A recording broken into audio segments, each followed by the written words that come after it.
Chapter 1571, Realm Lord. Chapter 1571, Realm Lord.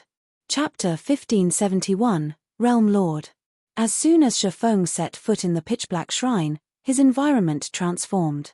It felt as if he had just stepped through a teleportation gate and arrived in an entirely different space. A dark forest loomed before him, and the howling of wolves occasionally echoed in his ears. In the darkness of night, he faintly saw pairs of crimson eyes flicker in the treetops. This is a survival battle. Shifeng wondered as he observed his surroundings. Although it was night here, his vision was unaffected. He could see around him as clearly as if the sun hung above him. Shifeng spotted over a dozen werewolves armed with crossbows and in excellent equipment standing in the trees around him. In addition, he spotted another dozen or so werewolves with spears and greatswords beneath the tree's cover, radiating an intense killing intent. All of these werewolves were level 55 or above, with the highest at level 58. They ranged between elites and special elites. If an ordinary player attempted to take all of these monsters on by themselves, they'd definitely be torn apart. As Shifeng observed these werewolves, the sound of a system notification reached his ears.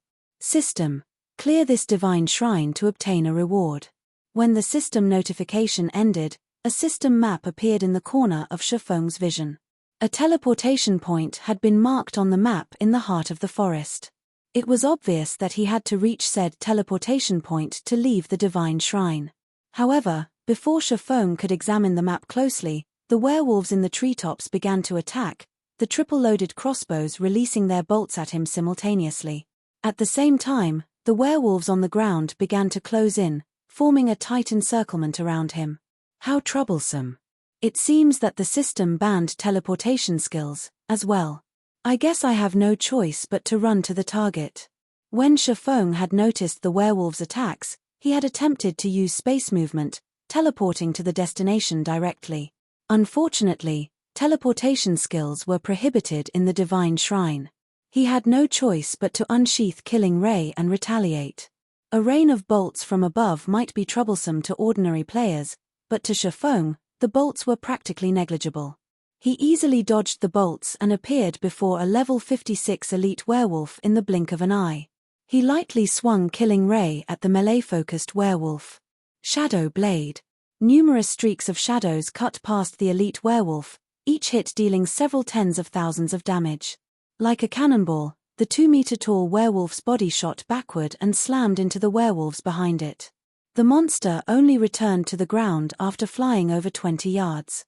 By the time it landed, however, its HP had reached 0. Its body turned to ash and disappeared, leaving several copper coins in its place. These monsters actually drop loot. Shifeng was slightly confused to see the copper coins on the ground. He had assumed that he'd be striving for nothing here. This was a kind of test, and tests normally didn't provide loot. However, Shifeng did not bother to kill the other werewolves. Instead, he swiftly maneuvered out of the circle of werewolves, heading straight for the teleportation array in the forest's heart. Combat players like Shifeng were no stranger to survival battles in God's domain. These situations were common in dungeons. If players focused on defeating the monsters in survival battles, they'd only get caught up in an endless cycle of combat, wasting their time. Shifeng, of course, didn't have a lot of time to waste, and even if he could kill these monsters easily, he'd still consume stamina. If he ran out of stamina midway through a battle, he'd become a sheep for the slaughter no matter how powerful he was. As he headed deeper into the forest, the werewolves went into a frenzy, chasing after him. However, Shifeng was simply too fast, and even the special elite-ranked werewolves could only watch as the distance between them and their target grew until the swordsman eventually left their sight. After a few more minutes of running, Shifeng reached the teleportation array in the heart of the forest. However, before he could approach the array, he felt a chill crawl down his spine. The cause of this creeping sensation was none other than a one-eyed werewolf with a massive greatsword that guarded the teleportation array. A realm lord. Shifeng stared at the one-eyed werewolf in shock. This one-eyed werewolf was over 3 meters tall, and although it was only a level 58 special elite, the mana circling it was extraordinary. It felt like this land's protected child. Spectre Werewolf, Realm Lord, Humanoid Creature, Special Elite, Level 58 HP 4 200,004 200,000. In God's domain, the title of Realm Lord did not represent a monster's rank or bloodline. Rather, it was a buff that greatly enhanced the monster's skills and spells. Monsters with this title also had strengthened physiques and HPs. Basically, they were boss-like existences among monsters of the same level and rank. Realm Lords were not particularly rare in God's domain, but they were usually only found in level 50+, resource-rich maps. They protected these resource maps, and as long as they remained in their designated maps, they could display far more combat power than monsters of the same level and rank. Normally, player teams avoided Realm Lords as much as possible. Fighting these monsters simply wasn't worthwhile. Despite being so much stronger than monsters of the same level and rank, Realm Lords didn't offer additional or better loot. Is the Divine Shrine itself some sort of opportunity? After a moment of surprise, Shifeng's lips curled into a smile. When players had first discovered Realm Lords in the past, they had avoided these monsters as much as possible. Unfortunately, some battles were unavoidable, and players had been forced to kill certain Realm Lords. As players had killed more Realm Lords, they discovered something astonishing. The Mana Barrier Crystal Fragment. Only Realm Lords dropped this item, and there was no way to obtain the crystal fragments from other monsters. On its own, the Mana Barrier Crystal Fragment did not possess much of a function. At most, it could be used as a support material when crafting weapons and equipment, but when players synthesized the Mana Barrier Crystal Fragments into Mana Barrier Crystals, their value rose by over 100-fold. The Mana Barrier Crystals were the various NPC cities' main power source for their teleportation magic arrays. Not only did the Mana Barrier Crystal contain a frightening amount of mana, but it could also replenish itself by absorbing the mana around it. Only, the Mana Barrier Crystal required a considerably long time to replenish itself. However, this replenishment time would vary depending on the mana density around it. In an ordinary environment, for example, an empty Mana Barrier Crystal would require 48 hours to recover fully. To put it simply, a Mana Barrier Crystal was akin to an everlasting magic crystal. It was the perfect power source for teleportation arrays. With enough Mana Barrier Crystals, one could operate a teleportation array for no cost. It was easy to imagine how valuable these Mana Barrier Crystals were. After all, Mana Barrier Crystals were not that easy to obtain, yet the various large guilds and players were in dire need of them. Meanwhile, the Special Elite ranked Realm Lord before Shifeng was a walking mana source. Without hesitation, he charged forward, showing no intentions of circling the Spectre Werewolf and leaving the Divine Shrine. As Shifeng boldly approached, the Spectre Werewolf howled in anger. It raised its great sword and swung the massive weapon at the impudent intruder. Over a dozen magical wind blades formed before the Spectre Werewolf and shot towards Shifeng. The attacks were spread out, making it impossible for Shifeng to dodge them all. Fortunately, the disintegration armor wasn't currently suppressing Shifeng's basic attributes.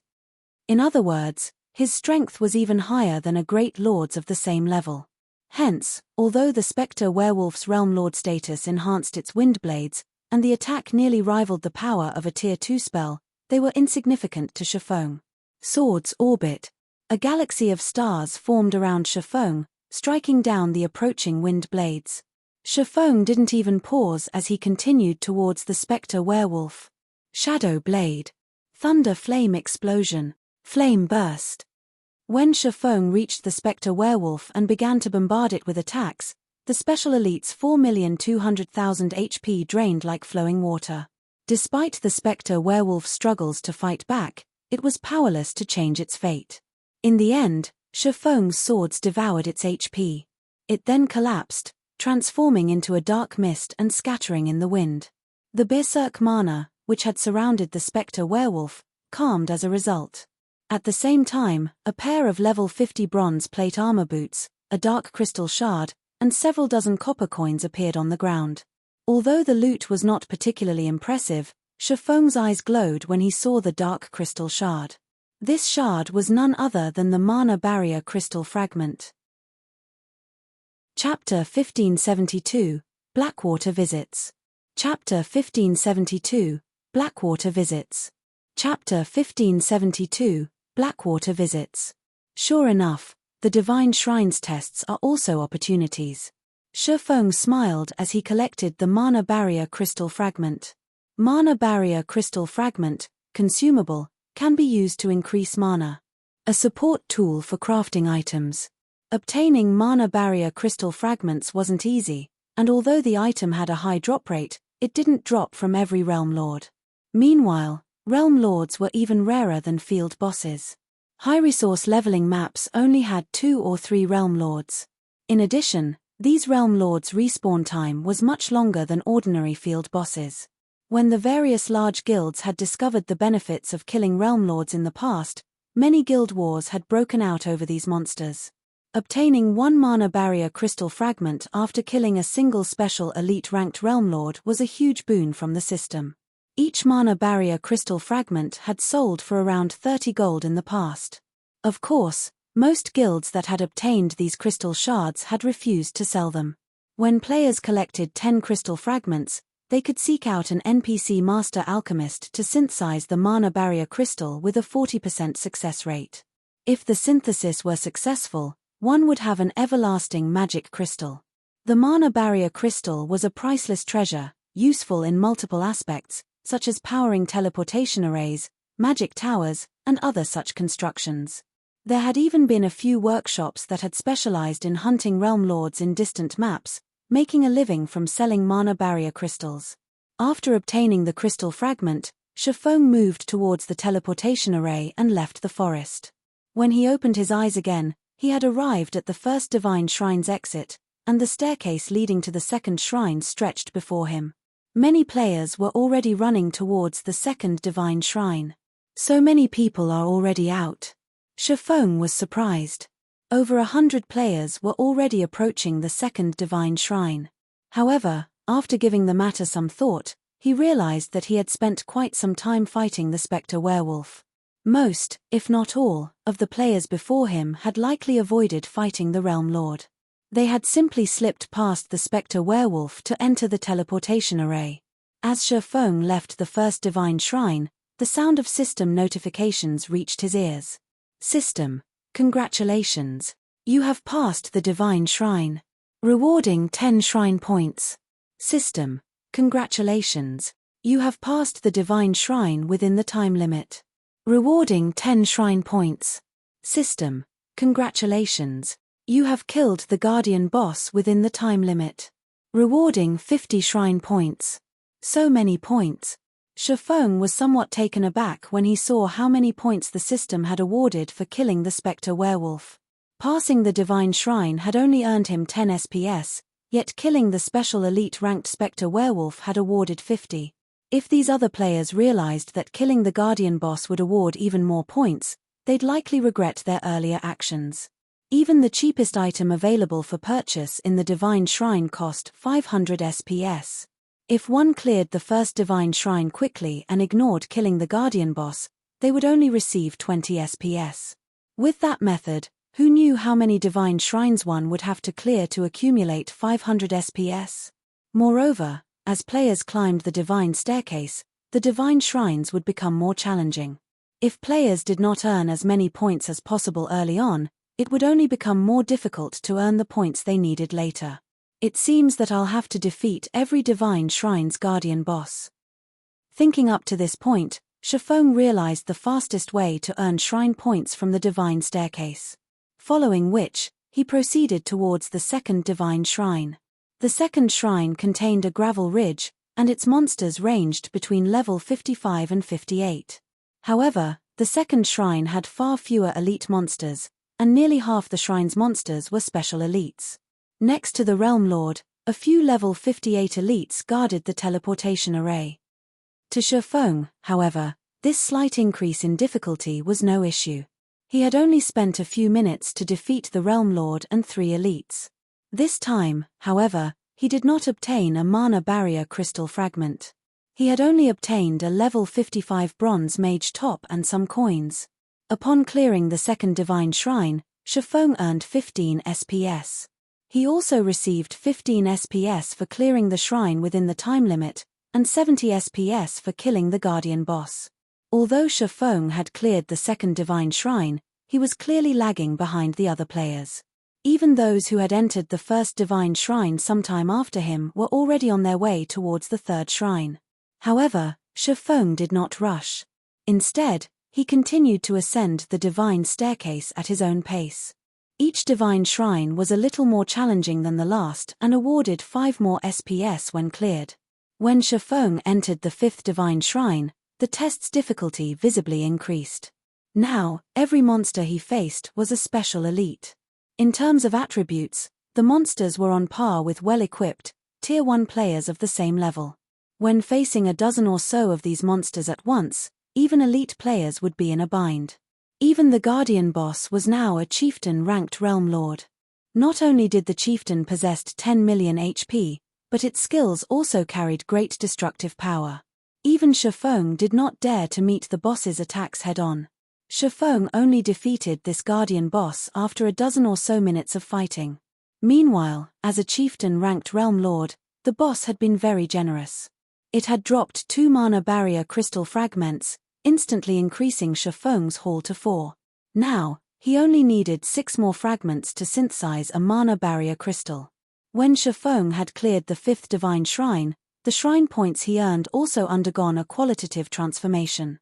The clear reward alone rose to 100 SPS, while clearing the shrine within the time limit awarded another 100 SPS, and killing the Guardian boss within the time limit awarded 500 SPS. However, the ranking list before the various divine shrines also reported that players had already reached the 8th shrine. There were over a dozen players clearing the shrines with astonishing speed. Meanwhile, while Shifeng continued to challenge divine shrines, Zero Wing City's fame in Starmoon Kingdom had exceeded Stone Forest Town's. The city had become a holy resting ground for many of the kingdom's players. Due to the city's high mana density, the double EXP buff accumulation, and the large number of wandering merchants, it took no time at all for Zero Wing City's player population to break past 1 million. The originally empty city was now so lively that Zero Wing City could rival major NPC cities. Guild Leader Singular, Zero Wing City's player population has grown past 1 million. The city is even charging players an entrance fee. Its daily income is incredibly high. With this, I don't think that it'll be easy to whittle Zero Wing down anymore, Lei Jingyang reported. He currently rested in one of Zero Wing City's restaurants, wearing a frown as he watched the crowded street outside. Initially, he hadn't cared about Zero Wing City, but after visiting the city personally, he had to admit that it was extraordinary. Young Master Lei, although Zero Wing City is better than we expected, Zero Wing's celebration of the fact will be short-lived. Singular Burial chuckled. He didn't seem to mind the fact that Zero Wing City earned considerable wealth for the guild. Don't tell me you plan to fight it out with Zero Wing? Lei Jingyang frowned at Singular Burial's reaction. He had expected Singular Burial to finish Zero Wing off in a few more days, but clearly, that plan was no longer viable. Not only did Zero Wing City earn a considerable amount of profit for its ruling guild, but the city improved Zero Wing's reputation among players. At this rate, Heaven's Burial could never destroy Zero Wing in a short 3 to 5 days. Of course not, Singular Burial said, shaking his head. Although Zero Wing has achieved great success, at the end of the day, its foundations are shaky. The nail that sticks out gets hammered down.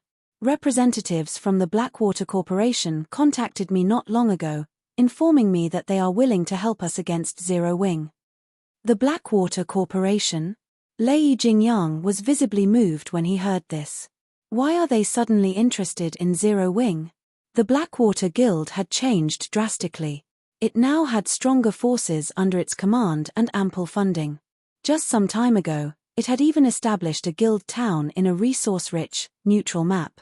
Even super guilds avoided any conflict with the guild.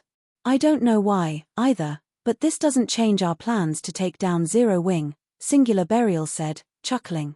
Taking a look at the time, he continued, Blackwater's representatives should have arrived in Starmoon City by now.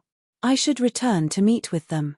Suddenly, Aqua Rose, who was currently busy managing Zero Wing City, received a message from Yaya, stating, Big Sis Aqua, A few people claiming to be representatives from the Blackwater Corporation have requested a meeting with our guild's upper echelons. Should I have them wait in the guild residence? Chapter 1573, Domineering Aqua Rose. Chapter 1573, Domineering Aqua Rose. Blackwater? Why are they here? Aqua Rose grew curious as she read Yaya's message. It had been quite some time since Zero Wing had dealt with the Blackwater Corporation. According to her information, Abandoned Wave's actions had only been the Blackwater Corporation's attempt to test God's domain's waters. Afterward, the events with Zero Wing, Blackwater quickly gave up on Abandoned Wave, and the man had vanished without a trace. Blackwater then focused its development in the distant Iron Empire, taking control of the empire after forcing several superpowers out of the competition. Logically, Blackwater should have no reason to leave the safety of the Iron Empire and travel all the way to Starmoon Kingdom to seek out Zero Wing. Hence, Aqua Rose found the situation strange. However, Aqua Rose decided to send Yaya to entertain Blackwater's representatives while they waited in one of the guild residence's reception rooms. She then dropped what she was doing and made her way to meet these individuals. A man and a woman waited in one of the elegant guild residence reception rooms in Zero Wing City. Zero Wing's elite members, who had been sent to wait on these two, stood quietly in the corner of the room, clearly tense. These elite members weren't tense just because of the two visitors' extraordinary identities, but because of the chilling aura they radiated. They could not help but feel like they stood before a pair of lions as they involuntarily shuddered. Moreover, both representatives were very high-leveled. The man was a level 49 elementalist, and the woman was a level 48 shield warrior. Even the most inferior piece of equipment these two wore was level 45 dark gold rank. The male elementalist even wore 3 pieces of epic equipment, appearing as if he were wrapped in a constant layer of fire. In fact, due to this man's presence, the reception room's temperature had risen quite a bit. When Aqua Rose and Yaya entered the room, the man's aura flared with even greater intensity. It was clear he wanted to intimidate Aqua Rose.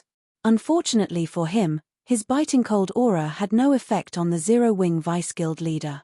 "Hello, I am Aqua Rose, one of Zero Wing's Vice Guild leaders. May I know what business Blackwater has with our guild?" Aqua Rose asked, smiling at the male elementalist with the intimidating aura. As expected of Zero Wing's Vice Guild leader, "Your guild's reputation is well deserved," the male elementalist praised when he saw the lack of hesitation in Aqua Rose's response to his intimidation. "I had thought that our guild leader's decision to send us as representatives was unnecessary. However, it seems that Zero Wing indeed qualifies for such a move. Thank you for the praise. Now, may I know what business your guild has with Zero Wing?" Aqua Rose calmly repeated, paying the male elementalist's arrogance no heed. Moreover, the man before her earned his arrogance. Aside from the fact that this man was backed by the Blackwater Corporation, he radiated an aura that felt dangerous to Aqua Rose. After her promotion to Tier 2, she rarely felt such a feeling from other players, and any player who felt this way was a peak expert, capable of holding important positions in super guilds. "My name is Falling Fire, the Vice Commander of Blackwater's 3rd Main Force. I have come here with a message for Zero Wing from our guild leader. Hand over Yulan and her companions, which you have chosen to shelter, and half of Zero Wing City's profits. Do that, and we can ignore the previous events. Otherwise, deal with the consequences at your risk," the man named Falling Fire informed Aqua Rose. Smiling, he continued, "Although your guild has performed well in a few major wars thus far, your strength is only effective against small guilds. We'll give you 1 day to consider our offer. I'll be waiting for your reply. Hand over Yulan and the others." As Aqua Rose listened to Falling Fire's message, she came to understand the gist of the situation. When she realized what Shifeng had done, she was flabbergasted. It was no wonder why Yulan had seemed so worried. It turned out that she was wanted by Blackwater. "That's right. You only have 1 day to consider. As for Zero Wing City's profits, I'll send specialists to keep an eye on your city." Falling Fire nodded. In his opinion, Blackwater had no reason to go out of its way to warn Zero Wing. With the guild's strength, it could easily flatten this small, upstart guild. While Zero Wing's past performance had been astonishing, that only held true for first-rate guilds and smaller. To superpowers like Blackwater, Zero Wing was insignificant. Furthermore, Zero Wing was currently preoccupied with its war against Heaven's Burial. One day to consider handing over Yolan's group and half of Zero Wing City's profits. Aqua Rose could not help but laugh when she heard Falling Fire's words. I see. I understand now. Since that is the case, you too may return to your guild. What do you mean by that? Falling Fire's expression darkened when he saw the woman's smile. What do I mean? Have I not made myself clear enough? You can return, and tell that guild leader of yours that he can forget obtaining 50% of Zero Wing City's profits. As for Yolan's group, they have already joined Zero Wing. You're even less likely to take them from us. If Blackwater is looking for an opponent, although Zero Wing is very weak, we are more than willing to keep you company. Aqua Rose said straightforwardly. Watch your step on your way out. I won't be sending you off. When Aqua Rose finished speaking, the reception room was deathly silent. Falling Fire stared at Aqua Rose in shock. He even wondered if he had heard her wrong. Zero Wing was in the middle of a war of attrition with Heaven's Burial. Now, it dared to declare war on Blackwater. Even Yaya, who silently stood beside Aqua Rose, gaped in astonishment. She had never realized that her vice-guild leader was so domineering. The Blackwater Corporation was a titan both in and out of God's domain.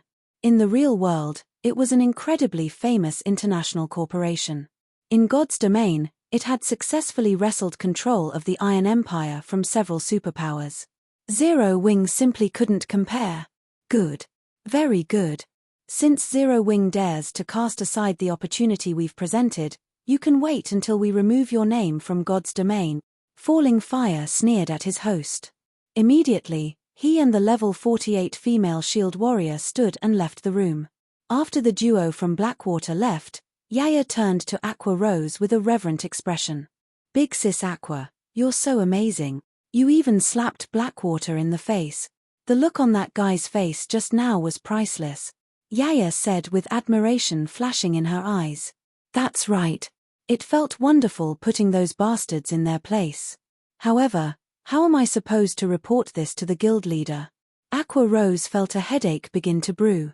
For a moment of satisfaction, she had declared war on Blackwater without consulting Shifeng. Zero Wing City was just starting to get on the right track. The wealth the city earned even allowed Zero Wing to fight Heaven's Burial on equal footing, but if Blackwater joined the fray, Zero Wing would be at a severe disadvantage. Meanwhile, back in the World Summit's Divine Staircase, Shifeng had finally defeated the 10th Divine Shrine's Guardian boss, a level 60, Lord-ranked 5-headed demon snake. Before landing the killing blow, he had made sure to activate Divine Providence. When the 5-headed demon snake died, items rained from the sky. Normally, level 50 monsters and above had significantly reduced drop rates. However, the demon snake had dropped over 20 items.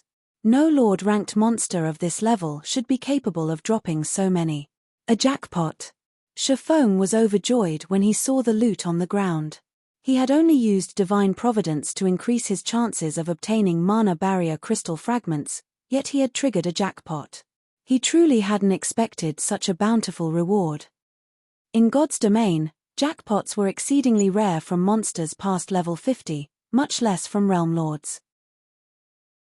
Chapter 1574, Advanced Forging Design.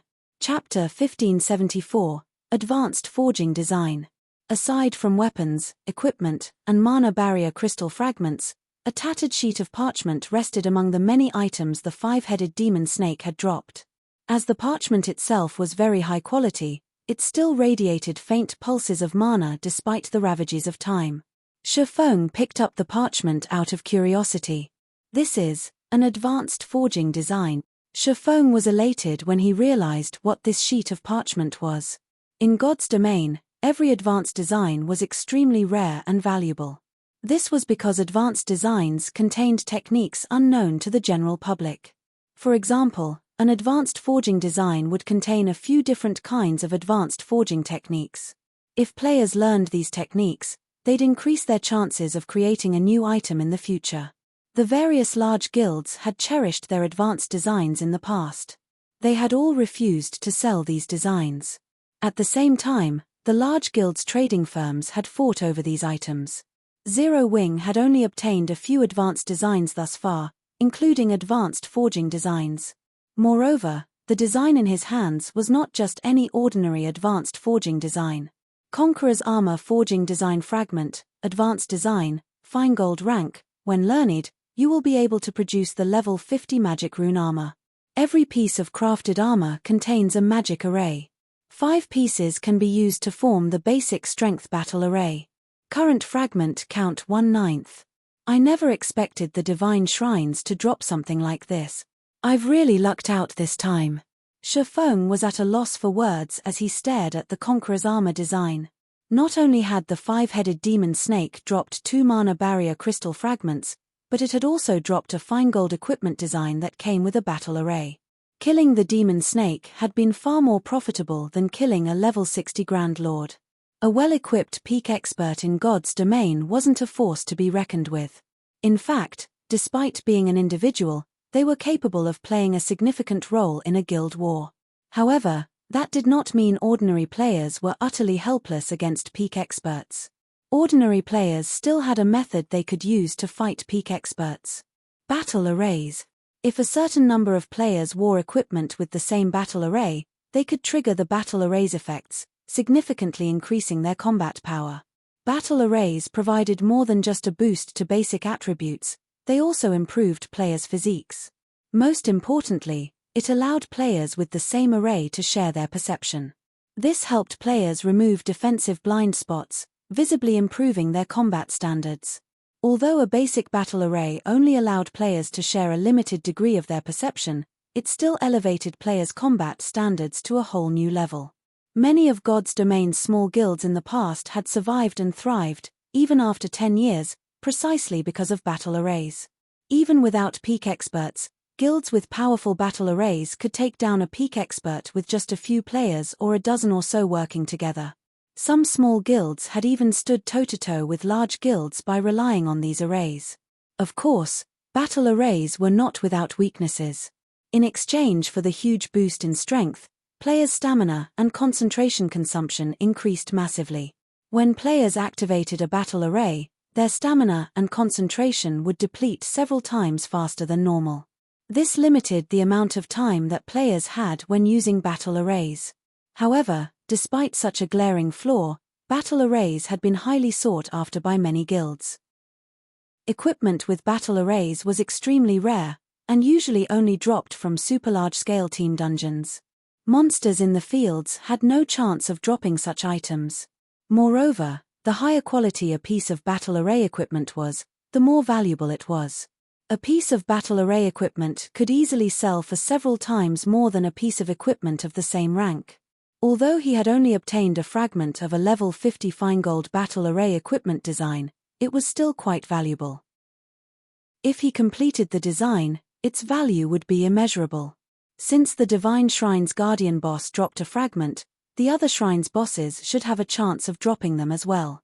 As Shifeng examined the Conqueror's armor design, he inwardly swore to complete it no matter what.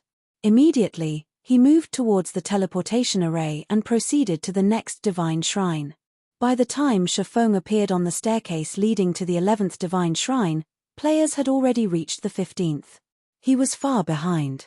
System: congratulations. You have passed the Divine Shrine.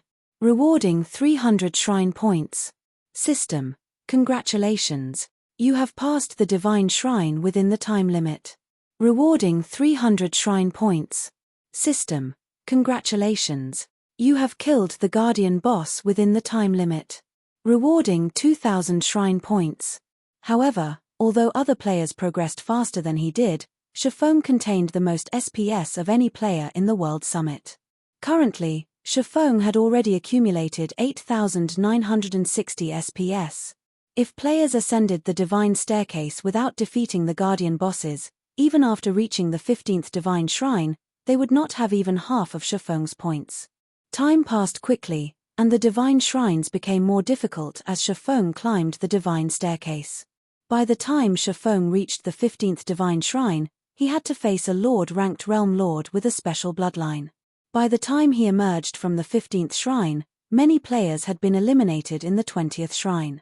As Shifeng had guessed, the other Shrine's Guardian bosses had a chance of dropping the Conqueror's armor-forging design fragment if he activated Divine Providence when he killed them. By the time he had cleared the 15th Divine Shrine, he had gained another fragment. He just needed to wait for Divine Providence's cooldown to end before proceeding to the next Divine Shrine. As for Mana Barrier Crystal fragments, he now had 17. However, Shifeng had grown a bit weary after fighting for so long. Taking a look at the time, he realized how long he had spent in God's domain. He then consumed a drop of life essence from the blood refining crystal to boost his stamina and concentration recovery before logging out of the game. Players' accumulated time in the World Summit only decreased when players were online.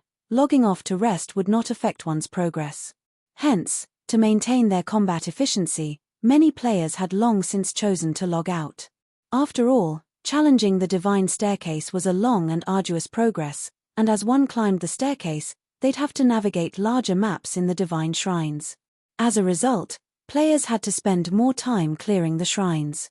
By the time Shifeng logged out, the sun had risen high into the sky.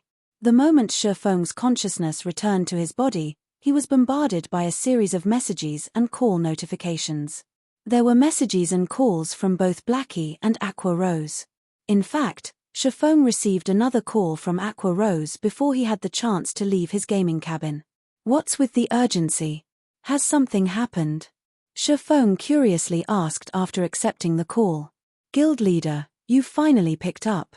Any later and I would have sent Blackie to look for you in person," Aqua Rose said somewhat anxiously. "While you were gone, Zero Wing City has developed nicely. The player population has already broken past the 1 million threshold.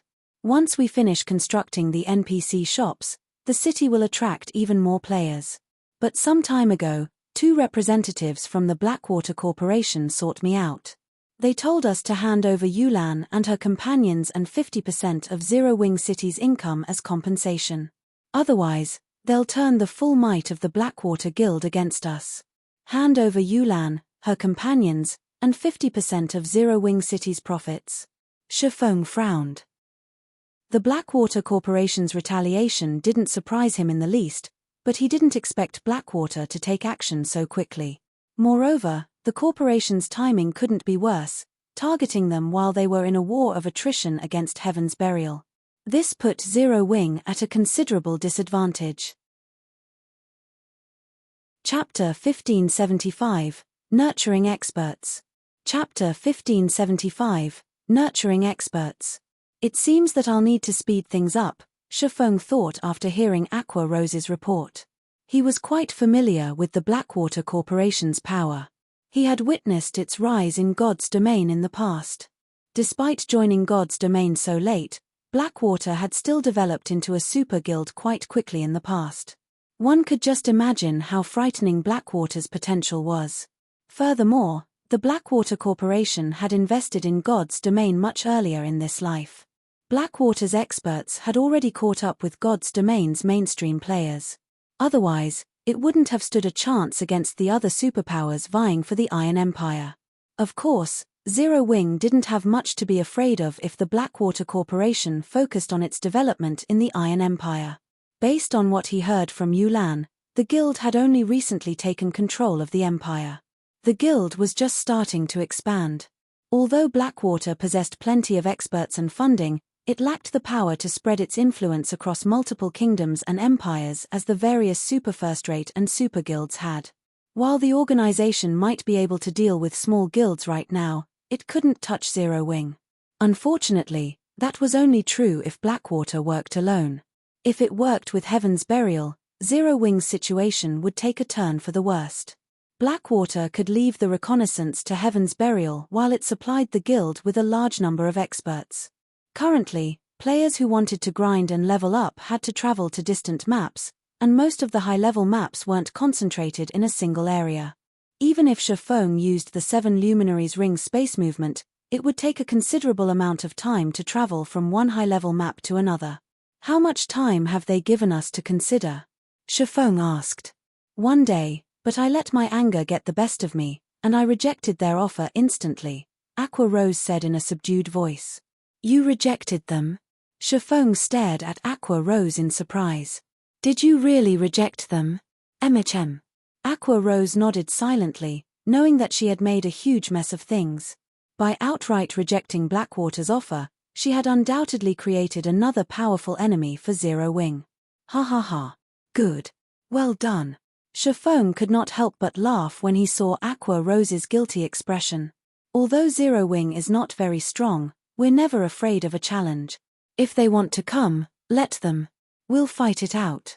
Guild leader, Aqua Rose felt guilty and slightly touched by Shifeng's words. Not only didn't he blame her in the slightest, but he also actively encouraged her. All right, don't worry about it. This isn't the first time we've fought a superpower, Shifeng said, shrugging. But be careful this time. Keep an eye on their movement at all times. Also, we need to push our guild members to complete their Tier 2 promotions. Every bit of help is useful. Have our guild's internal members focus on leveling quickly, so they can add to the guild's combat power. MHM. I'll prepare some top-tier equipment, magic scrolls, and advanced potions for our guild members to challenge their promotion quests. As for the guild's internal members, I'll help them level up with Summer, Aqua Rose said, nodding. Following which, Shifeng mentioned a few good grinding locations for Aqua Rose to use as she helped power level Zero Wing's internal members. The guild's internal members already had solid combat standards, they only lacked levels. Once they were brought up to speed, Zero Wing would have another batch of expert players to help defend it. When Shifeng finished his call with Aqua Rose, he proceeded to train with the guild's internal members. To help them improve faster, Shifeng even provided specific guidance to a few talented members. He even went so far as to use the 10 additional black cards he had acquired from the secret pavilion to train Zipping and a few others. In such a way, Shifeng trained Zipping and the other internal members during the day. When the sun set, he'd log back into God's domain and grind through the divine staircase. The greatest problem other players in the World Summit faced was the drain on their stamina and concentration, but Shifeng could rely on his life essence to boost his recovery rate, having no issues in this regard. The only real problem was the divine shrine's increasing difficulty. As a result, Shifeng had to take more time to clear each shrine. Initially, he had only spent 30 minutes on each divine shrine, though he spent most of that time waiting for Divine Providence's 30-minute cooldown to end. As he ascended the divine staircase, however, the amount of time he needed to clear each shrine gradually increased to 2, then 3 hours. After grinding for 4 consecutive days, Shifeng finally defeated the 29th Shrine's Guardian boss, a Great Lord ranked Realm Lord. He had initially assumed that he'd earn more shrine points from each subsequent divine shrine he cleared, but that wasn't entirely the case. After the 10th divine shrine, the SP reward only increased once every 5 divine shrines, yet these shrines' difficulty constantly increased as he cleared the last. By the time Shifeng cleared the 29th divine shrine, he had only accumulated 86,360 shrine points. He was still roughly 14,000 points away from affording the cheapest bloodline. Fortunately, although he hadn't acquired as many shrine points as he had hoped, he had secured a decent number of mana barrier crystal fragments. When High Lord and Great Lord ranked Guardian bosses died, they'd drop at least 1 crystal fragment, but he had obtained up to 3 crystal fragments from a single boss. As a result, he had a total of 43 mana barrier crystal fragments. As for the Conqueror's armor design, he had collected 6 fragments thus far. He was only 3 fragments away from completing the design. He had also obtained over 100 level 50 to level 55 weapons and equipment. Their ranks ranged between bronze and secret silver, and although they weren't top tier, they were rare and valuable at this stage of the game. During this time, the White Tiger Dojo had also delivered the previously agreed 50 bottles of S-rank nutrient fluid and 20 million credits.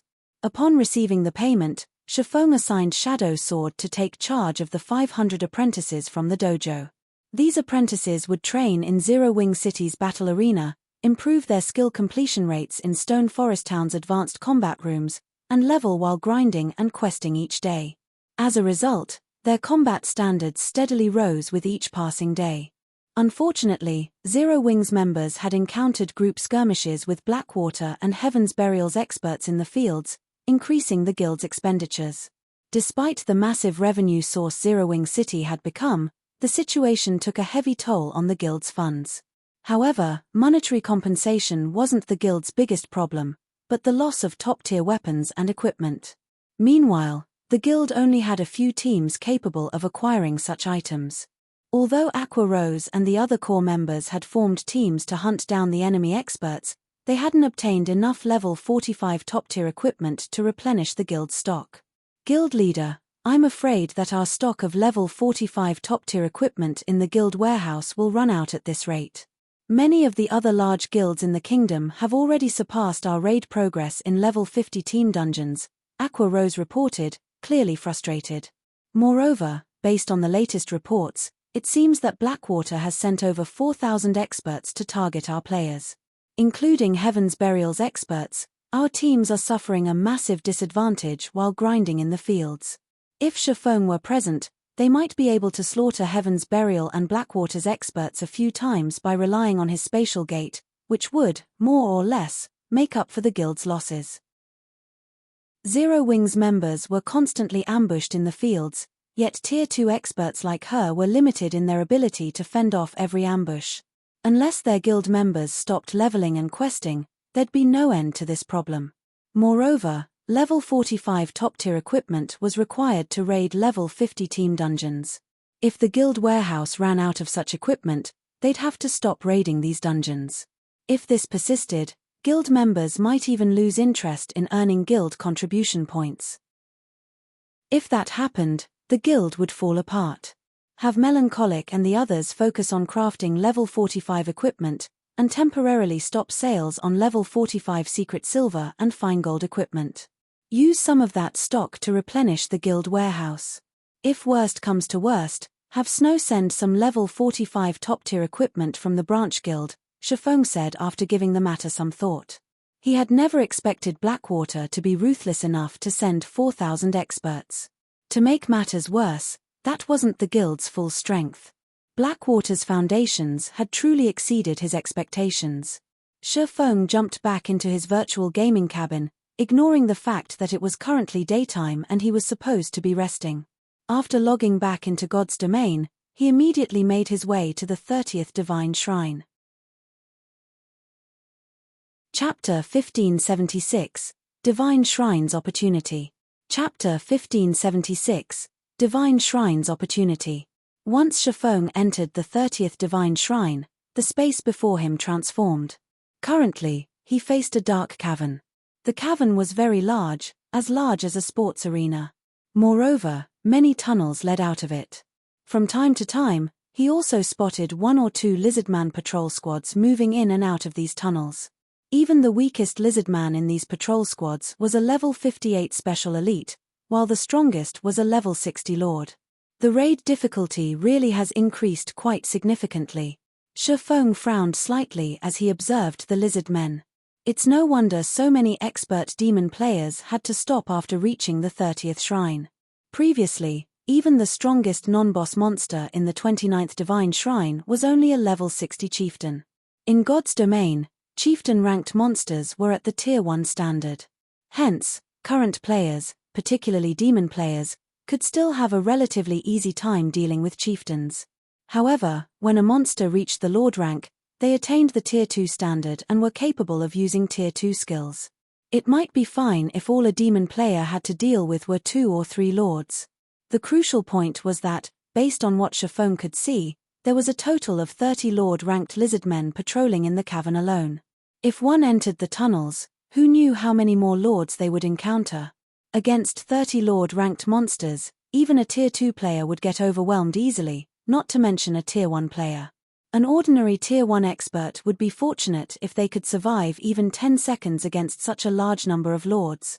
It was no wonder many experts in the World Summit had their progress climbing the Divine Staircase halted at the 30th Divine Shrine. Currently, based on the ranking list Shifeng saw before he entered the 30th Divine Shrine, only 5 players had successfully passed the 30th Divine Shrine. After observing the patrol routes of the lizard men, Shifeng activated the 7 luminaries rings aura of wind and dashed towards the tunnel that the system map indicated provided access to the heart of the cave system. The patrol squads in the cavern moved in fixed patterns. From observation, Shifeng found out that there would not always be 30 patrol squads moving inside the cavern but only around 4 to 10 patrol squads most of the time. As long as he used the opportunity when only 4 patrol squads were present to enter the tunnel leading to the core area, he would attract the attention of only 2 lizardman patrol squads at most. In the next moment, Shifeng transformed into an afterimage as he dashed past 1 lizardman patrol squad.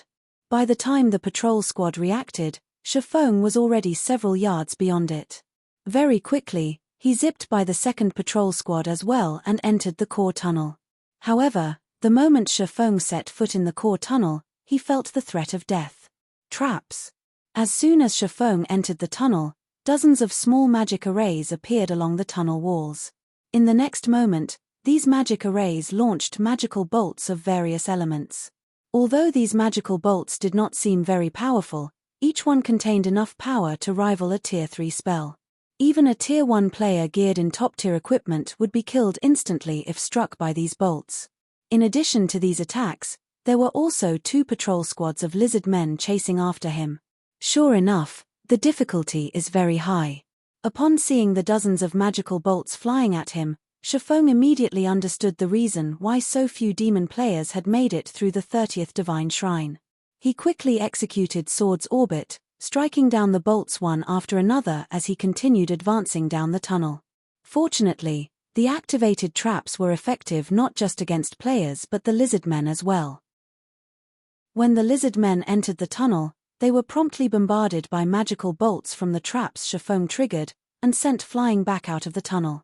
As the lizard men had relatively high HP, they managed to survive even after being struck by what was effectively a Tier 3 spell. However, this situation also prevented them from pursuing Shifeng. Thus, they could only watch as Shifeng gradually disappeared from their sight. The path leading towards the core of the cave system was replete with various kinds of traps. From time to time, Shifeng would also come across other lizardman patrol squads.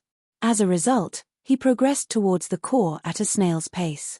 After walking for over 2 hours, he arrived at a spacious cavern with a stone altar sitting in the middle of it. Stone pillars carved with magic runes surrounded the altar. Meanwhile, above the altar was the teleportation array leading out of the divine shrine. At this moment, however, lizard men were kneeling around the altar. At a glance, Shifeng spotted over 300 lizard men.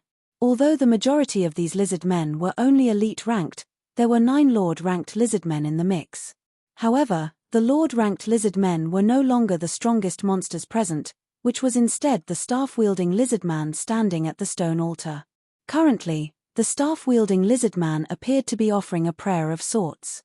Lizard man chief, realm lord, humanoid creature, grand lord, level 60 HP 42 0000042 000000. Shifeng could not help but frown as he looked at the lizard man chief. The guardian boss of the 29th Divine Shrine had been only a level 60 Great Lord. Yet, in the 30th Divine Shrine, the guardian boss had actually become a Grand Lord. The increase in difficulty utterly exceeded Shifeng's expectations. Although the Lizardman Chief did not possess the HP of an ordinary Grand Lord of the same level, the enhanced spells of a Grand Lord ranked Realm Lord was no laughing matter. Even if Shifeng successfully blocked one of the Lizardman Chief's spell attacks with his weapons, there was a high chance that he would end up losing his life. Seeing this, Shifeng could not help but hesitate whether he should bypass the Lizardman Chief and head straight for the teleportation array or stay behind and defeat the Guardian boss. He was fully confident of directly passing the 30th Divine Shrine while keeping his life intact. However, he could not say the same if he chose to fight the Lizardman Chief.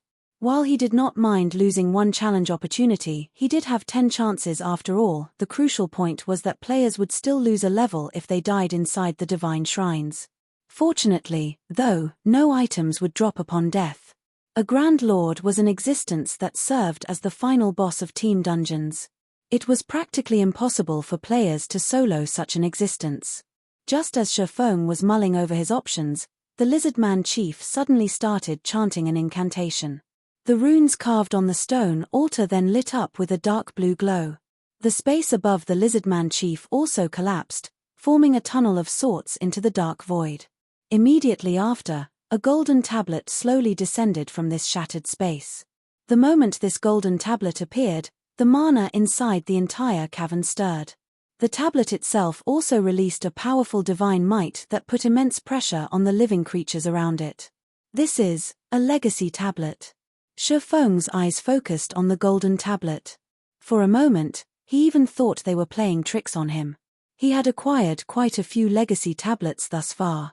Meanwhile, every tablet was a treasure that allowed players to learn combat techniques. However, the tablets he possessed were just bronze and silver ranked. Thus far, he had only seen one gold tablet before. Moreover, the said tablet had even been stolen by a mysterious Tier 5 NPC. One could just imagine the value of a gold-ranked secret technique tablet. Just as Shifeng was feeling surprised at the appearance of the gold tablet, the Lizardman chief extended his hands and received the tablet. He then started chanting another incantation. This time, the Lizardman chief caused an even greater commotion. The mana inside the entire cavern gathered at the stone altar and became so dense that it started transforming into white mist. At the same time, a threefold magic array also formed on the ground the stone altar sat on. This is a space-time teleportation magic array? What is he trying to do? Could he be trying to send the gold tablet to another location? Shifeng was very familiar with the threefold magic array that formed beneath the stone altar. However, he did not believe that the Lizardman chief was going to leave the divine shrine.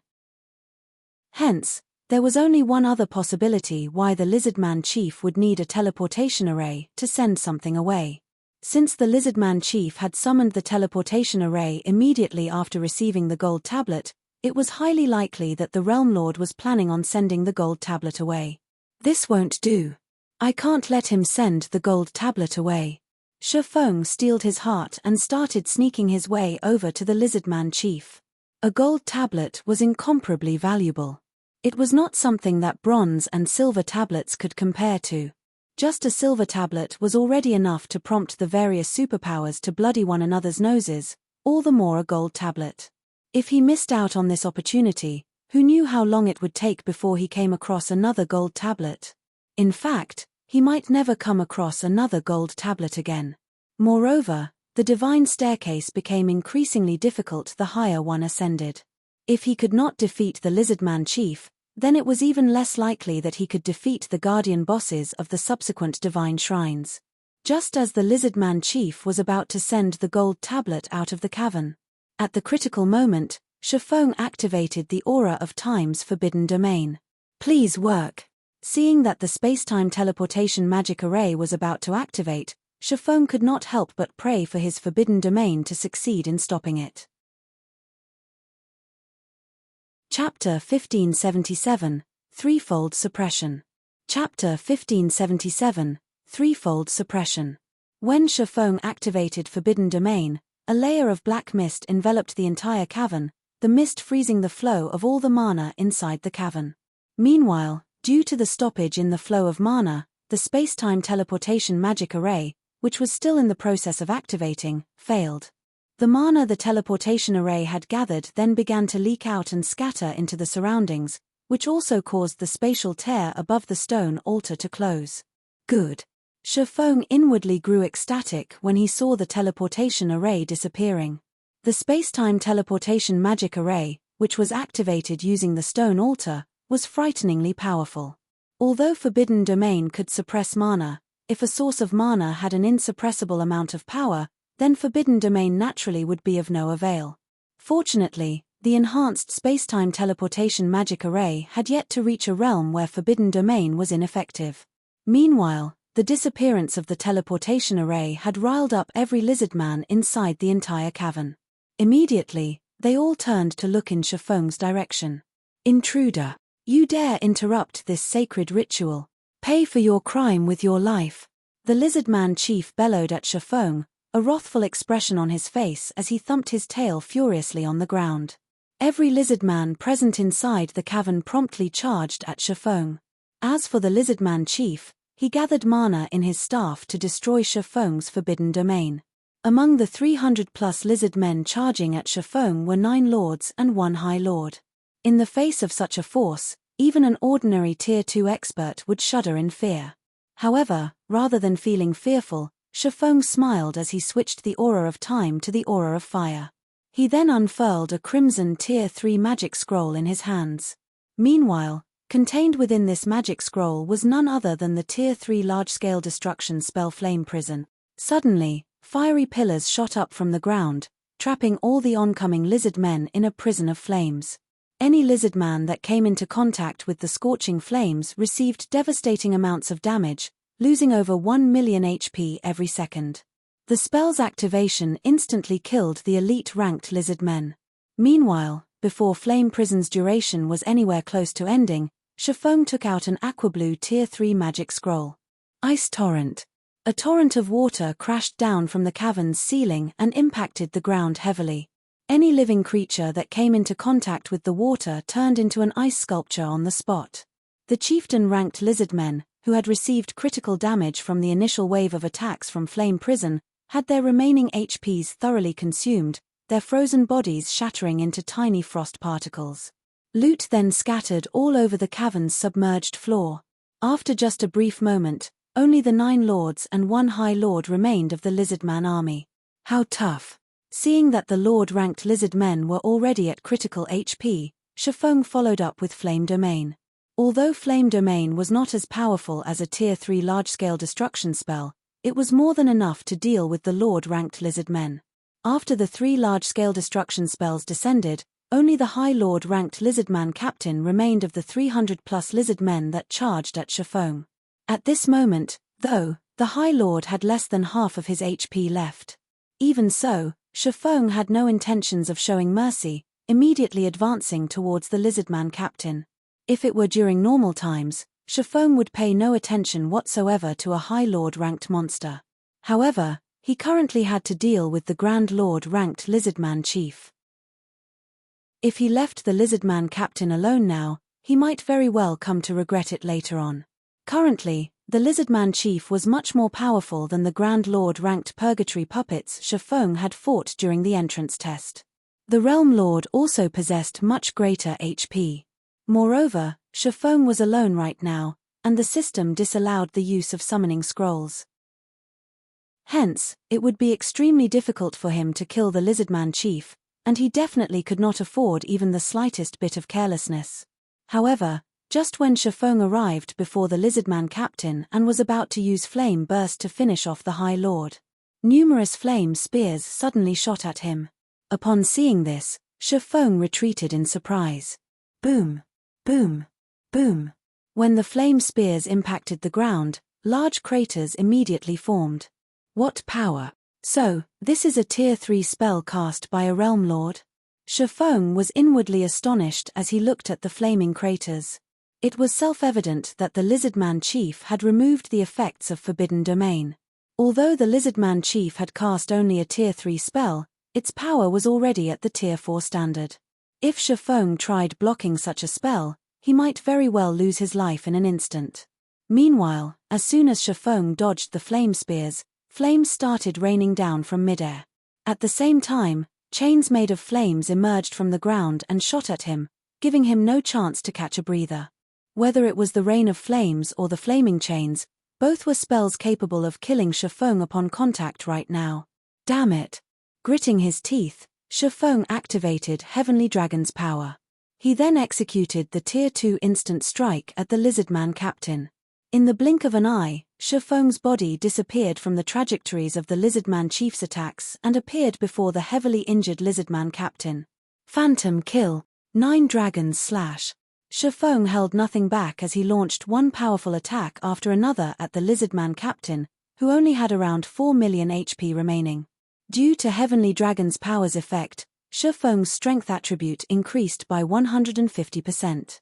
His strength was now superior to even a Grand Lord's of the same level. There was also instant strikes effects, which increased his attack speed by 500% and damage dealt by 400%. In the next moment, damages exceeding -100,000 appeared above the Lizardman captain's head one after another. Sometimes, a critical hit dealing over -300,000 damage would also occur. As Shifeng and his doppelganger hacked and slashed at the Lizardman captain, they also activated Defensive Blade to block the spell attacks coming from the Lizardman chief. The fight with the Lizardman captain lasted only a matter of seconds. During this period, the High Lord had very little chance to counterattack. By the time the Lizardman captain was dead, Shifeng and his doppelganger had mostly exhausted the block counts of their defensive blade. Although only the Lizardman chief remained now, Shifeng did not dare to be careless. As a precaution, he stabbed the abyssal blade into the ground and activated Abyssal Curse. Suddenly, pitch-black shackles emerged from the ground beneath the Lizardman chief's feet, binding the Realm Lord completely. The Realm Lord's basic attributes then began decreasing rapidly. However, the Lizardman chief was not an easy opponent to defeat. With a shout, he shattered the restraints on his body and stopped his basic attributes from decreasing any further. In the end, the Realm Lord still retained 80% of his basic attributes, remaining a nightmarish existence to current players. However, Shifeng had long since expected such an outcome. He then activated Disintegration Field, causing the Lizardman chief's basic attributes to plummet once more. Eventually, the Lizardman chief's basic attributes fell to only 60% of their original values. However, Shifeng was still not satisfied with this result. He took out the Ring of Gospel and spent 5,000 magic crystals, activating World Projection. Threefold Suppression. If players in the outside world were to see this scene, their eyes would most likely fall out of their sockets. Shifeng had actually suppressed a Realm Lord grade Grand Lord to the point where the boss possessed only 45% of his original basic attributes. Now, the Lizardman chief was no different from a Great Lord of the same level. However, the Lizardman chief was thoroughly enraged under Shifeng's threefold suppression. Waving his staff, he cast the most powerful spell in his arsenal, Hell Pythons. Suddenly, the Lizardman chief's staff transformed into a bundle of flames, which then expanded and became 9 massive, flaming pythons that were fully under the Lizardman chief's control. He still had such a trump card to play. Shifeng's complexion darkened when he saw the flaming pythons striking at him. Although he had yet to clash with these flaming pythons, he could already tell that they were not something a Tier 2 player like himself could hope to stop. Just when the 9 flaming pythons were about to come into contact with Shifeng, the latter suddenly split into 10 identical copies of himself. This move was none other than Divine Steps. Even if he left the 9 pythons alone, the latter would be able to attack only 9 targets at most at any time. With the flaming pythons distracted, Shifeng immediately made his way towards the Lizardman chief. Thundering Flash, Flame Burst, Shadow Blade. Both Shifeng's main body and doppelganger attacked the Lizardman chief in a frenzy. Although the Lizardman chief was a Realm Lord, his basic attributes were now suppressed to the point where they only rivaled a Great Lords of the same level. Moreover, the Lizardman chief did not excel in melee battles.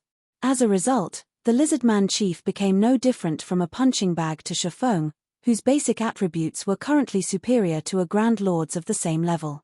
99%. 95%. 90%. When Divine Steps ended, Shifeng took out a Tier 3 defensive scroll, Sacred Shield of Water, and used it. The defensive spell was capable of blocking Tier 4 attacks even for a short moment, let alone the Tier 3 attacks of the Flaming Pythons. By the time Hell Python's 20-second duration was over, the Sacred Shield of Water still had over a quarter of its energy remaining. Without the annoyance of the Hell Pythons, Shifeng had a much easier time dealing with the Lizardman chief and was able to whittle down the Realm Lord's HP. When the duration of Heavenly Dragon's power ended, Shifeng promptly followed it up by activating Power of Darkness, maintaining his strength at the level of a Grand Lord. Meanwhile, every one of his normal attacks dealt over -30,000 damage to the Lizardman chief and -80,000 for a critical hit. His skill attacks dealt over -100,000 damage each and -300,000 for a critical hit. However, Shifeng would occasionally be forced to block one of the Lizardman chief's spell attacks with his weapons, losing 10,000 to 20,000 HP in the process. Fortunately, Shifeng had Life Domain and Void Shield to help him recover and block a portion of those attacks. Hence, he had no problems keeping his HP above a safe margin. The only real challenge he faced was that the high-intensity combat was depleting both his stamina and concentration at a severe rate. As the minutes passed by, the Lizardman Chief's HP steadily decreased. 50%. 30%. 10%. Despicable intruder. I will not let you win. The Lizardman Chief suddenly exploded in violent fury and tossed aside his staff. He then started gathering a stupendous amount of mana inside his body. Following which, not only did his body turn pitch black, but it also doubled in size. Mana madness. At this moment, when Shifeng looked at the Lizardman Chief, he could feel the threat of death from the Realm Lord. Actually, even if his mind did not warn him about the Lizardman Chief, his eyes could see very clearly just how dangerous the Realm Lord was right now.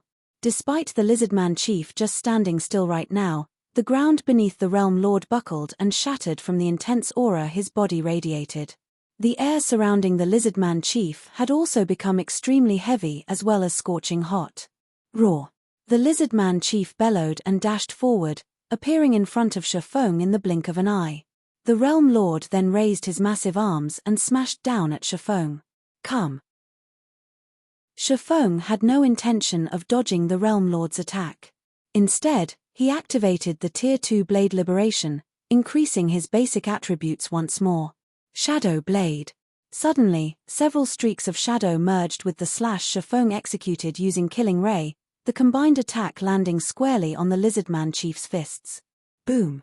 Shifeng was forced to retreat by only half a step from the resulting impact. In contrast, the Lizardman Chief's arms got flung away, leaving his scaly chest wide open to attack. Moreover, the counter had also forced the Realm Lord to retreat by 2 steps. A chance. Shifeng used this opportunity to activate Divine Providence and stabbed the Abyssal Blade at the Lizardman Chief. Flame Burst. After launching a series of devastating attacks, Shifeng eventually reaped the final 10% HP the Lizardman Chief had remaining. Meanwhile, like a bursting balloon, the Realm Lord's body instantly turned into ashes and disappeared. Chapter 1578, Basic Strength Battle Array. Chapter 1578, Basic Strength Battle Array. He's finally dead. Shifeng breathed out a sigh of relief when he saw the Lizardman Chief disappearing. After going berserk, the Lizardman Chief was simply too powerful. Not only was the Realm Lord's strength overwhelming, but his attacks also carried the mana erosion effect. Every time Shifeng clashed with the Realm Lord, although he appeared to have the advantage, in reality, his HP also decreased by a significant amount. At this moment, Shifeng's HP had already fallen below 25%. Had the Lizardman Chief been able to endure a few more attacks, the one to die in that battle would have been Shifeng, instead.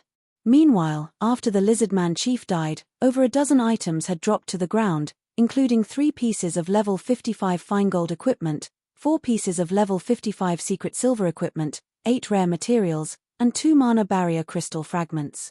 For a level 60 Grand Lord, this loot was quite satisfactory. Not to mention, aside from all these items, the Realm Lord had also dropped 3 design fragments. When Shifeng saw these design fragments, his eyes immediately glowed. After all, these design fragments were meant for none other than the Conqueror's armor design. With this, I'll be able to start producing level 50 fine gold equipment that has a basic battle array added to it. Shifeng smiled as he looked at the 3 design fragments.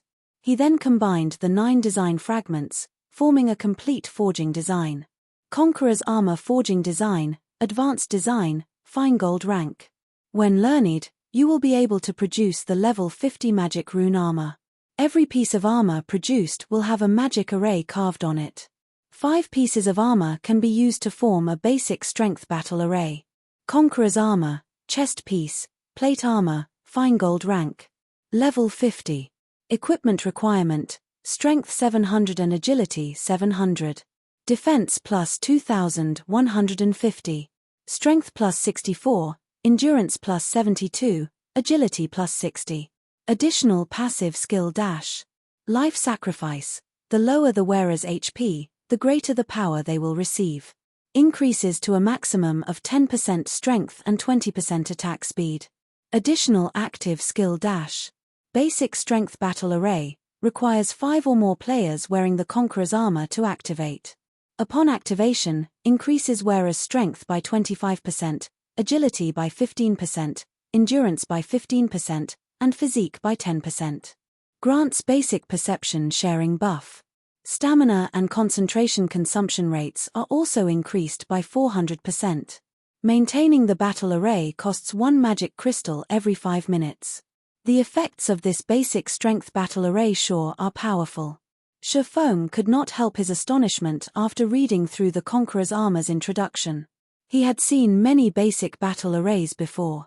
Meanwhile, a basic battle array would be considered excellent if it increased the attribute it specialized in by 20%. Normally, though, most basic battle arrays only increased their specialized attributes by 15%.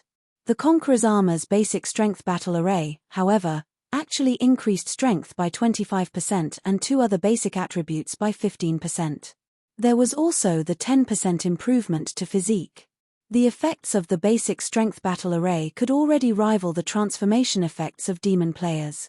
In fact, the basic strength battle array provided even greater improvements to a player's combat power than a demon player's demon state did. After all, the battle array's perception sharing buff allowed players to eliminate their defensive blind spots. This, in turn, would improve a player's combat standards significantly. Moreover, coordination between players wearing the Conqueror's armor would also become much better, and they would be able to execute much more frightening attacks.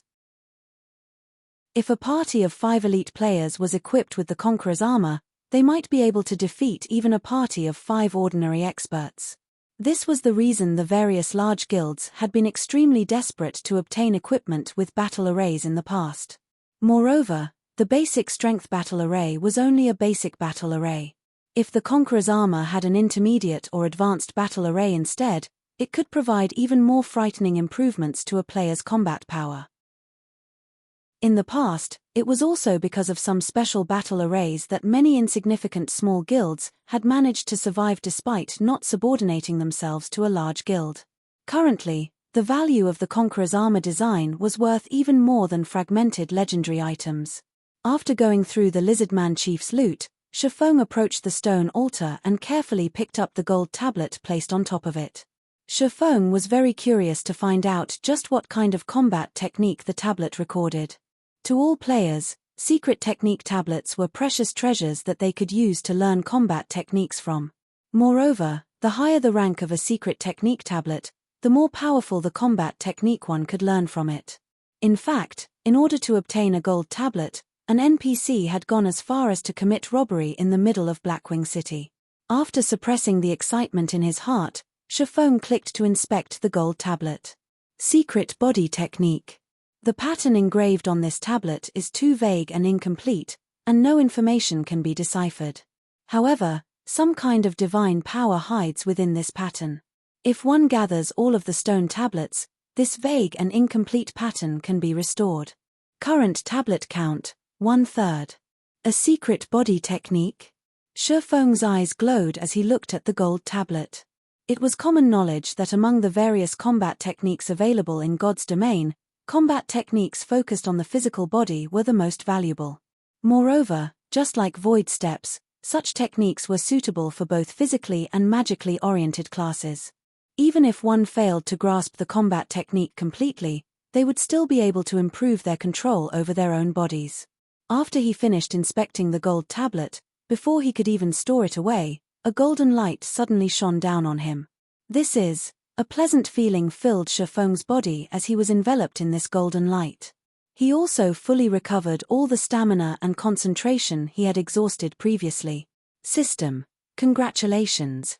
You have exceeded your own limits and achieved an exploit acknowledged by the gods. System. Congratulations. You are the first player to have achieved an exploit on the divine staircase. Rewarding 15,000 shrine points. So, this is an exploit. Shifeng could not help but feel joyous when he saw the proof of having achieved an exploit appearing in his status window. Also, 15,000 shrine points. The system sure is generous. Unlike shrine points, one's accumulated exploits would not reset upon leaving the World Summit. They would remain until players spent them or deleted them deliberately. Meanwhile, the more valuable items available at the Divine Staircase, such as bloodlines and fragmented legendary items, all required exploits to exchange for. Otherwise, even if one had the necessary shrine points, they would only be able to stare at their desired items, helpless to do anything. Moreover, due to the system reward this time, Shifeng's accumulated shrine points had finally broken past the 100,000 point threshold. He was now qualified to exchange for the cheapest bloodline. After thinking up to this point, Shifeng could not help but quickly leave the 30th Divine Shrine. When he appeared back on the Divine Staircase, a series of system notifications entered his ears. System: congratulations. You have passed the Divine Shrine. Rewarding 1,500 shrine points. System: congratulations. You have passed the Divine Shrine within the time limit. Rewarding 1,500 shrine points. System: congratulations. You have killed the Guardian boss within the time limit. Rewarding 4,000 shrine points.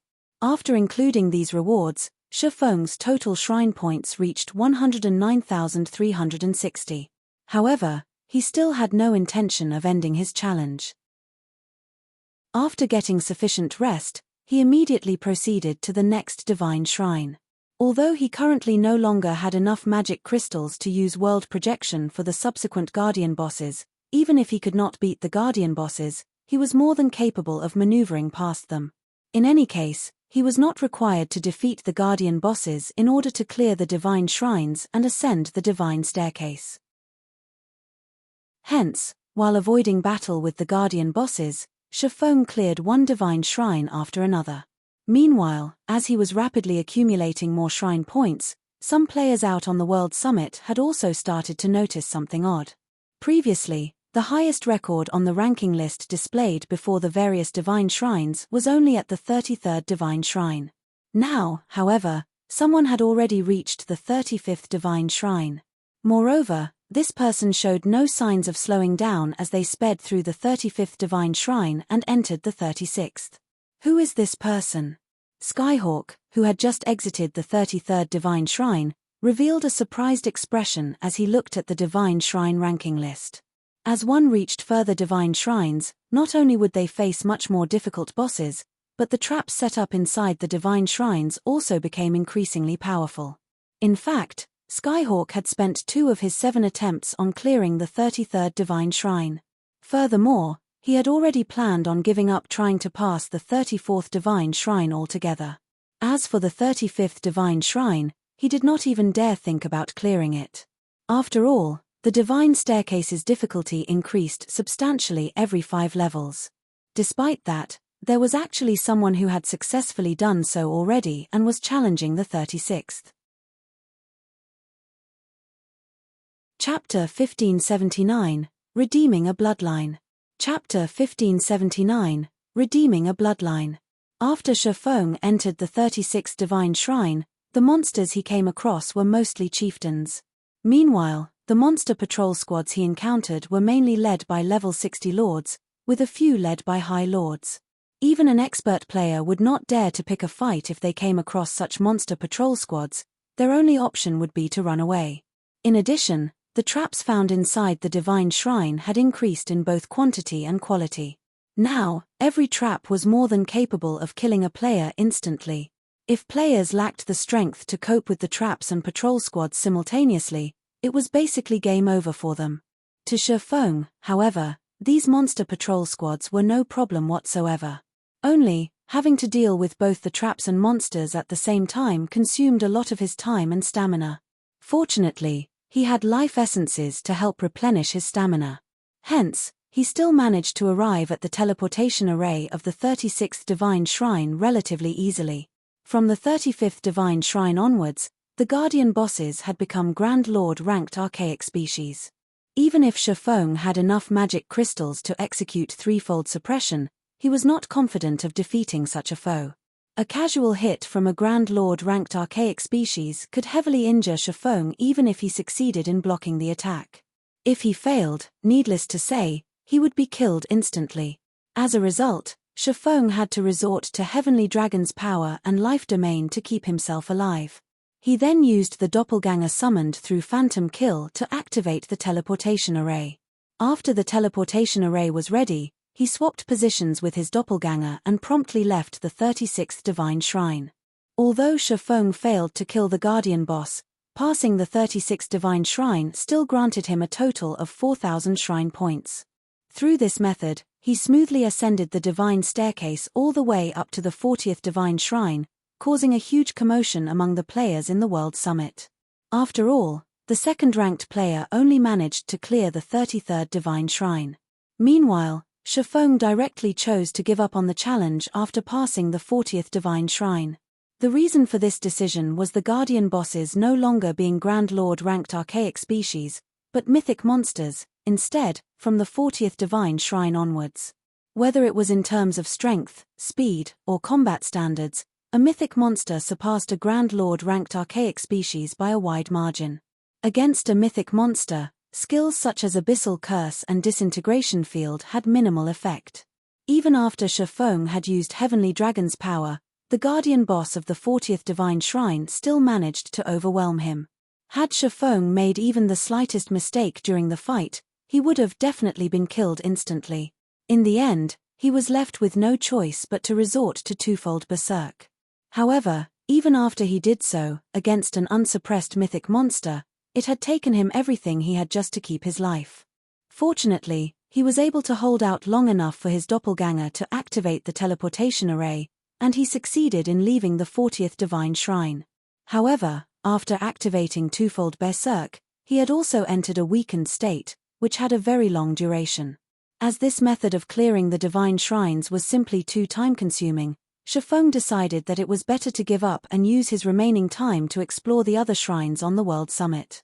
After Shifeng chose to leave the Divine Staircase, he arrived back at the Divine Hall located at the bottom of the World Summit.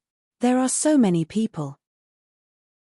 Upon arriving at the Divine Hall, he discovered that most of the demon players he encountered at the World Summit's main entrance were currently present in the Divine Hall. Buying demon potions, 150 gold per bottle. Willing to use level 45 top-tier weapons and equipment to exchange as well. Purchasing set pieces for level 50 dark gold or fine gold set equipment. Prices negotiable. Among the players present inside the Divine Hall, very few were here to exchange for items using their shrine points.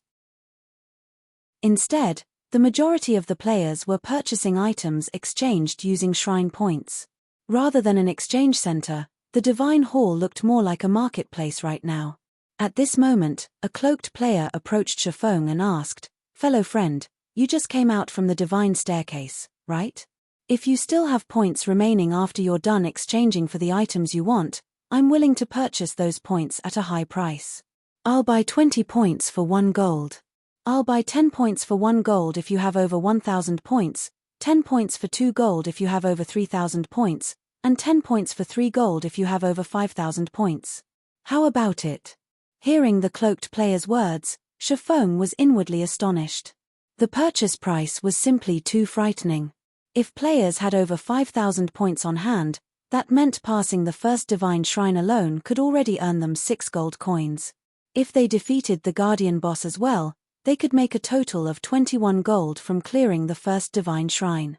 "Sorry, but I don't have that many points to spare," Shifeng replied, shaking his head. He then headed straight for the exchange counter, showing no intention of trading away his points for coins. After all, he did not have a lot of shrine points on hand. Currently, he had accumulated a total of only 146,360 points. Given Shifeng's lack of interest, the cloaked player had no choice but to search for willing sellers. When Shifeng arrived before the exchange counter, a female demon NPC smiled at him and asked, "Hello, sir, may I know what item you wish to exchange for?" "Bloodlines," Shifeng replied. "Bloodlines?" The demon NPC revealed a shocked expression when she heard Shifeng's answer. Very quickly, however, she nodded and said, "All right." Here is a list of bloodlines available for exchange.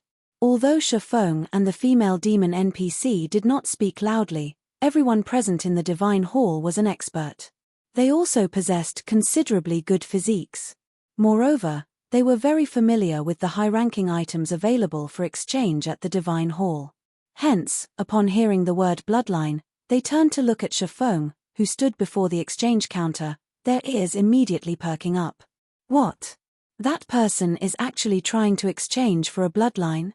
Even the cheapest bloodline requires 100,000 point. Previously, I heard that the monsters that managed to pass the 31st Divine Shrine only obtained 32,540 points. They are far from reaching 100,000 points. That guy should just be taking a look at the available bloodlines. No, that might not be the case.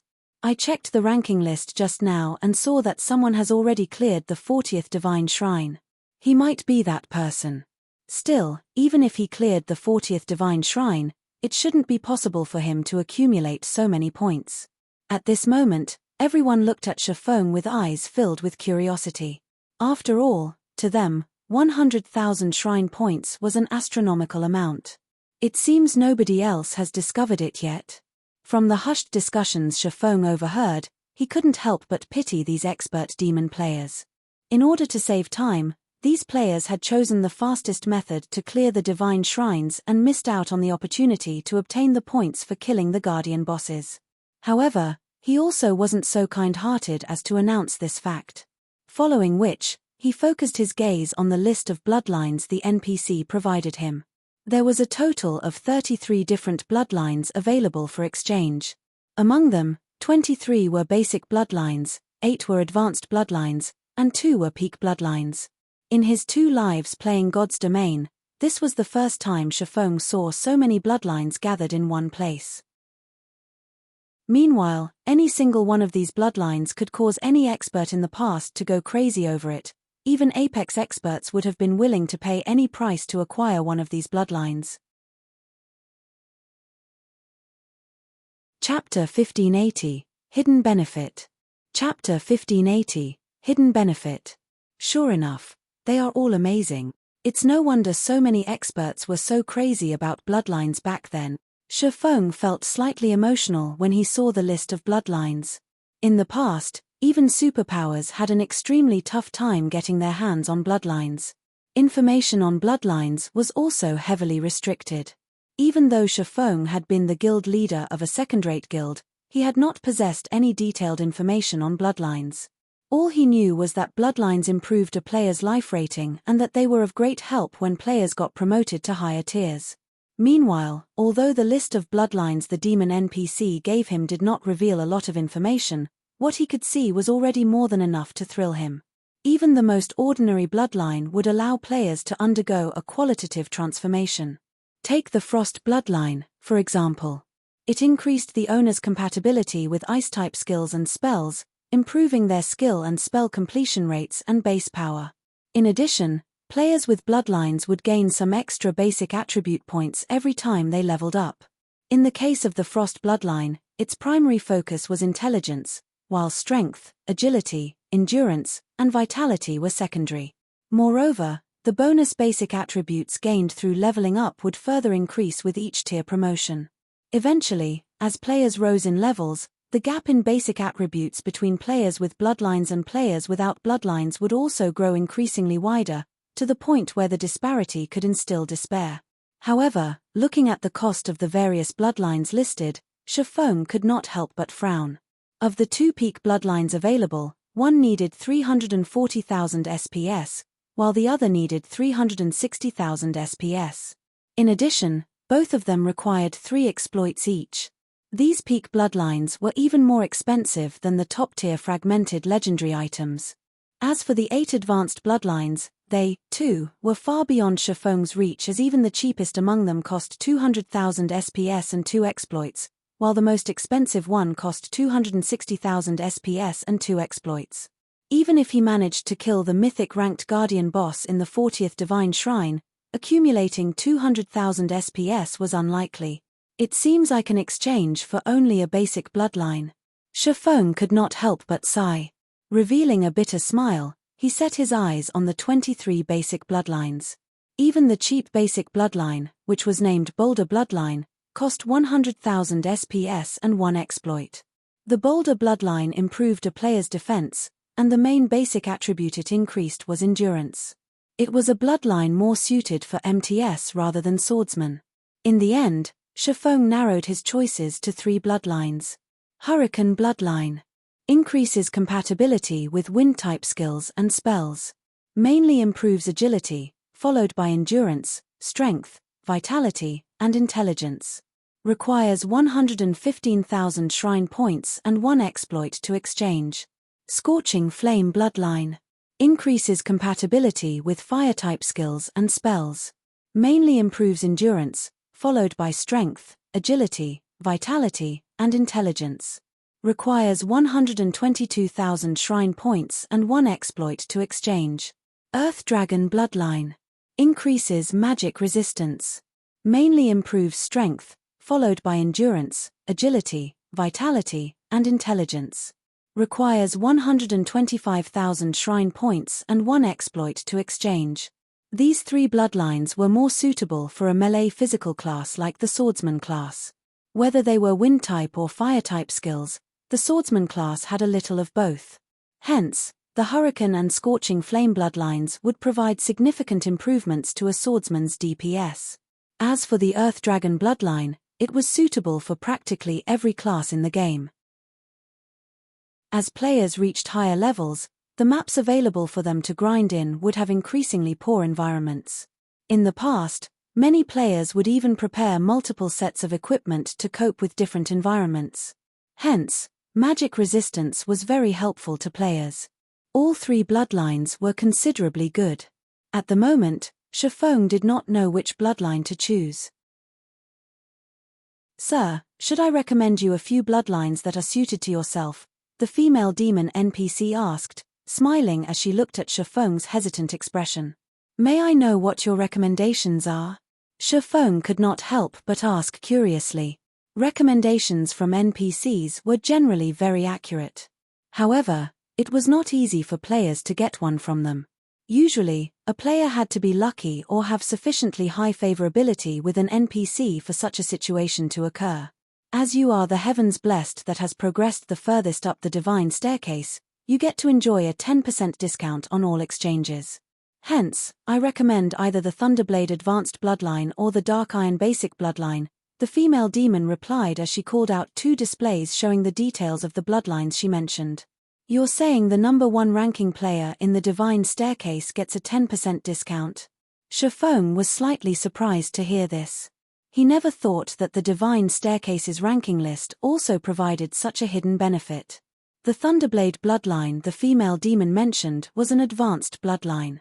It improved not only a player's compatibility with lightning-type skills and spells but also their attack speed.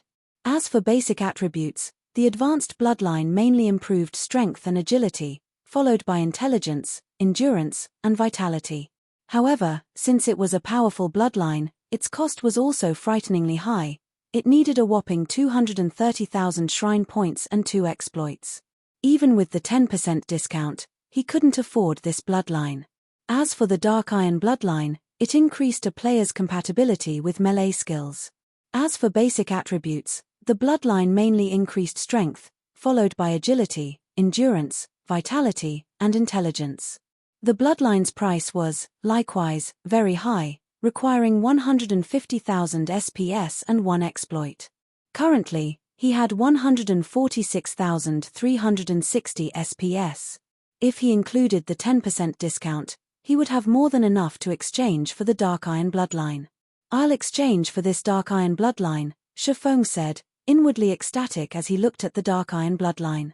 Among the many basic bloodlines available, the Dark Iron bloodline was the most suited to melee classes. Since he could afford it, he naturally wouldn't go choosing other basic bloodlines. "All right. You have to pay a total of 135,000 shrine points and 1 exploit," the female demon said, nodding. Immediately, a payment window appeared before Shifeng. Without hesitation, he chose to complete the transaction. A moment later, The female demon retrieved a pitch-black crystal bottle from a magic array beside her.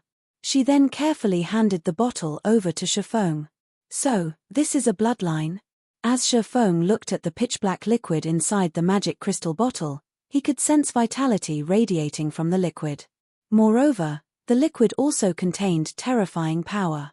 This is the dark iron bloodline you've purchased. Please store it away properly. May I know if you have anything else you wish to exchange for? I wish to exchange for the cheapest god crystal available. When Shifeng took a look at the shrine points he had remaining, he saw he still had 11,360 points left. Meanwhile, the cheapest god crystal up for exchange cost 12,000 SPS before discount, which was significantly less expensive than an epic item. Not to mention, compared to an epic item, a god crystal was much more useful to him. Following which, the female demon inserted her hand into the magic array beside her again and retrieved a god crystal. Every god crystal carried the remnant divine might of a god. Hence, the mere appearance of a god crystal caused the players inside the divine hall to feel an enormous pressure bearing down on them. What is this pressure? It's so strong. What kind of item can give off such a powerful pressure? Who is that person? Just now, he seemed to have exchanged for a bloodline already. Now, he's even exchanging for such an item. Just how many points does he have? The crowd inside the divine hall stared at Shifeng in shock. The players that previously doubted him now looked at him with eyes brimming with envy and admiration. A bloodline. That was something that could allow even an ordinary player to become an expert. If demon experts like themselves could obtain a bloodline, they would definitely become one of the apex existences in God's domain in the future. Hence, how could they not envy Shifeng? Meanwhile, after Shifeng obtained the Dark Iron bloodline and God crystal, he no longer had any reason to remain in the divine hall. He immediately turned around and headed towards the exit. However, before Shifeng could leave the divine hall, a man suddenly stood in his way. Smiling, the man said, "Fellow friend, your performance at the divine staircase is amazing. May I know if you can hand over that bloodline you have to the Flower of Seven Sins? Rest assured, the Flower of Seven Sins definitely will not mistreat you and will reward you amply." With a look, Shifeng identified the man before him as none other than Skyhawk of the Flower of Seven Sins. Chapter 1581, Disintegration Armor Recovers. Chapter 1581, Disintegration Armor Recovers. Chapter 1581, Disintegration Armor Recovers. Overhearing Skyhawk's request, the players inside the divine hall could not help but turn to look at him with shocked expressions. What? That guy is actually someone from the Flower of Seven Sins? Sure enough, even a superpower like the Flower of Seven Sins is highly interested in bloodlines. I wonder if that person will agree to trade his bloodline away. Why wouldn't he agree? That's the Flower of Seven Sins we're talking about. It's the strongest assassination organization in the virtual gaming world. Who would dare defy them? The surrounding onlookers started a quiet discussion among themselves as they looked at Skyhawk. The Flower of Seven Sins was known by practically everyone in the virtual gaming world. However, the members of the Flower of Seven Sins always took action covertly, so most players had only ever heard about the organization and knew that it specialized in commissions for assassination. As long as one could afford the price, the Flower of Seven Sins would dare to take action even against super guilds. Moreover, every member of the Flower of Seven Sins was an expert among experts. Even super guilds felt fearful of some of the organization's experts. Meanwhile, regarding the matter of Shifeng acquiring a bloodline, although the onlookers felt very envious of him, they also knew that any player capable of exchanging for a bloodline was definitely no ordinary expert. Hence, there was very little chance they could steal the bloodline from Shifeng. However, it would be a different story if the Flower of Seven Sins was the one asking for it. The Flower of Seven Sins dared to take action against even the old monsters of super guilds. Although Shifeng was someone capable of acquiring a bloodline, the Flower of Seven Sins would still consider him an insignificant existence. Just as everyone was wondering what kind of decision Shifeng would make, Shifeng rolled his eyes at the arrogant Skyhawk. "I'm not interested in this transaction. "You'd best look for someone else," Shifeng said before continuing towards the main entrance of the Divine Hall. Bloodlines were limited items in God's domain. Although they were available for exchange at the Divine Staircase, every bloodline was unique. Once one was taken, its listing would no longer appear at the Divine Staircase. In addition, players wouldn't be allowed to exchange for items of similar rank and type in the future, which implied that players could exchange for only one basic bloodline at the Divine Staircase in their lifetime. If Shifeng wished to exchange for another bloodline in the future, his options would be only advanced bloodlines and peak bloodlines. The same rule applied for epic and fragmented legendary items as well. Players were limited to only one such item. Hence, Shifeng naturally wouldn't be so foolish as to trade away his bloodline. Moreover, even if he could exchange for an unlimited number of bloodlines, he still wouldn't trade the Dark Iron bloodline away. Bloodlines were incomparably precious. Aside from the Divine Staircase, Shifeng had no idea where he could obtain a bloodline with absolute certainty. Hence, if he managed to get his hands on additional bloodlines, he would naturally give it to the other members of his guild. Only a fool would try to sell their bloodlines away. Upon Shifeng's departure, Skyhawk's complexion darkened immediately. That guy's dead. He actually dared offend someone from the Flower of Seven Sins. As expected of an expert. If it were me, I definitely would have chosen to trade away the bloodline. Everyone could not help but send Shifeng looks of pity and worship as they watched the swordsman leave the Divine Hall. When it came to tracking and investigative capabilities, the Flower of Seven Sins could rival even the Secret Pavilion. If the organization wanted someone dead, there was almost no escaping the organization's grasp. Hence, if given a choice, independent experts would rather provoke a super guild than the Flower of Seven Sins. "Commander, that person sure is arrogant. He actually dares disrespect the Flower of Seven Sins," the Guardian Knight belonging to Skyhawk's party said as he approached Skyhawk, shock and anger on his face as he looked at Shifeng's departing figure. "Since he refuses to trade it to us, we'll just take it away from him by force." Skyhawk sneered as he looked at Shifeng. "Did you use the tracking scroll?" "I did. For the next 12 hours, no matter where he runs to, we'll be able to find him." The Guardian Knight smiled and nodded. Taking a look at his system map, he continued, "He seems to be heading for the World Summit." In God's domain, while it was indeed true that only rangers and assassins possessed tracking abilities, other players could rely on special magic scrolls to track players.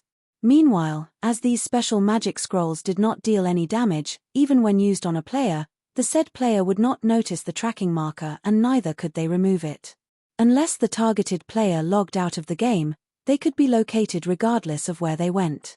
The only flaw of these special magic scrolls was that they could not be used repeatedly on the same target.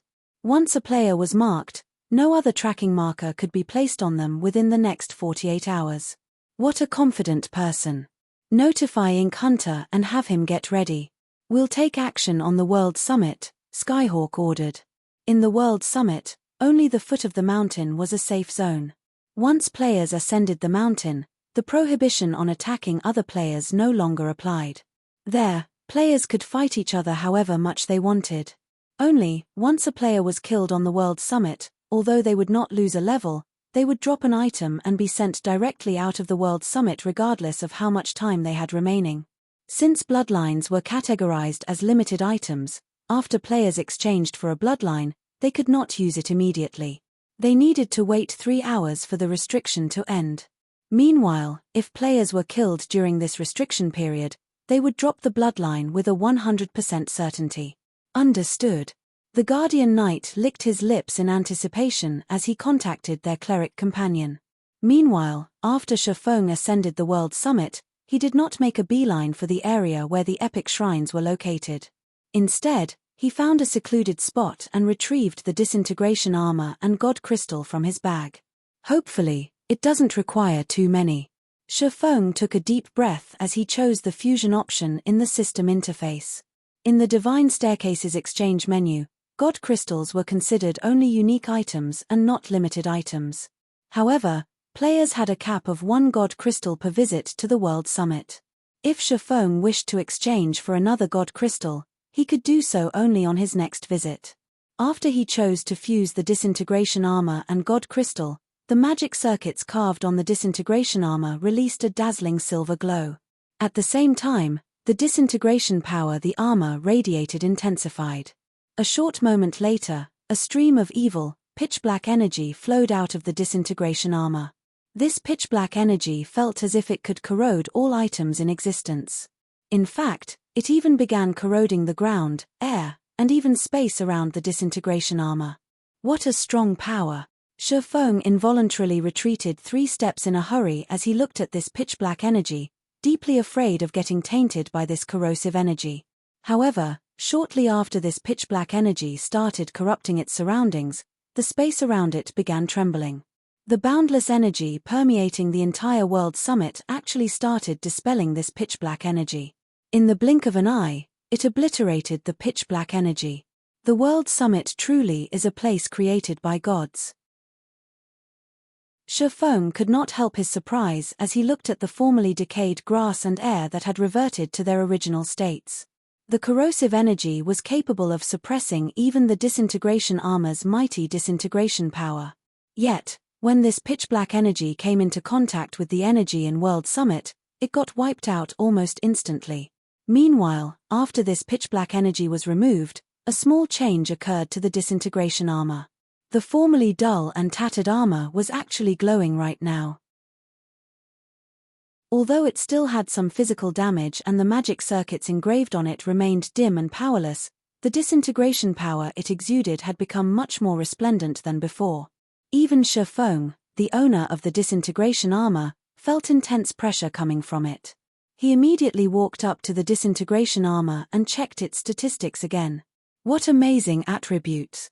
Shifeng could not help but grow ecstatic as he looked at the disintegration armor's new statistics. Chapter 1582, Domain Improves. Chapter 1582, Domain Improves. Chapter 1582, Domain Improves. Shifeng's desire for the disintegration armor was intense. After all, it was a set piece of one of the 9 great legendary sets in God's domain. He had only heard rumors about the 9 great legendary sets in the past. He knew that these 9 sets were far stronger than ordinary legendary set equipment. They could be considered the best among the various legendary set equipment in God's domain. Generally, among the various pieces of a set equipment, the chest piece was the most important. As long as he could repair the disintegration armor, its benefits would be far beyond that of ordinary legendary equipment. Although the disintegration armor hadn't fully recovered, its statistics were frightening. Disintegration armor, one piece of the legendary set equipment the Orc Empire's founding emperor had crafted. The wearer of this armor will gain even greater strength than that of Titans. They will also fall into an endless cycle of madness. However, the disintegration armor had been damaged beyond repair during the Great War, and now leaks the disintegration power within. The disintegration power will taint any player that carries this item. It has also been tainted by an evil power, making it impossible to recast the armor.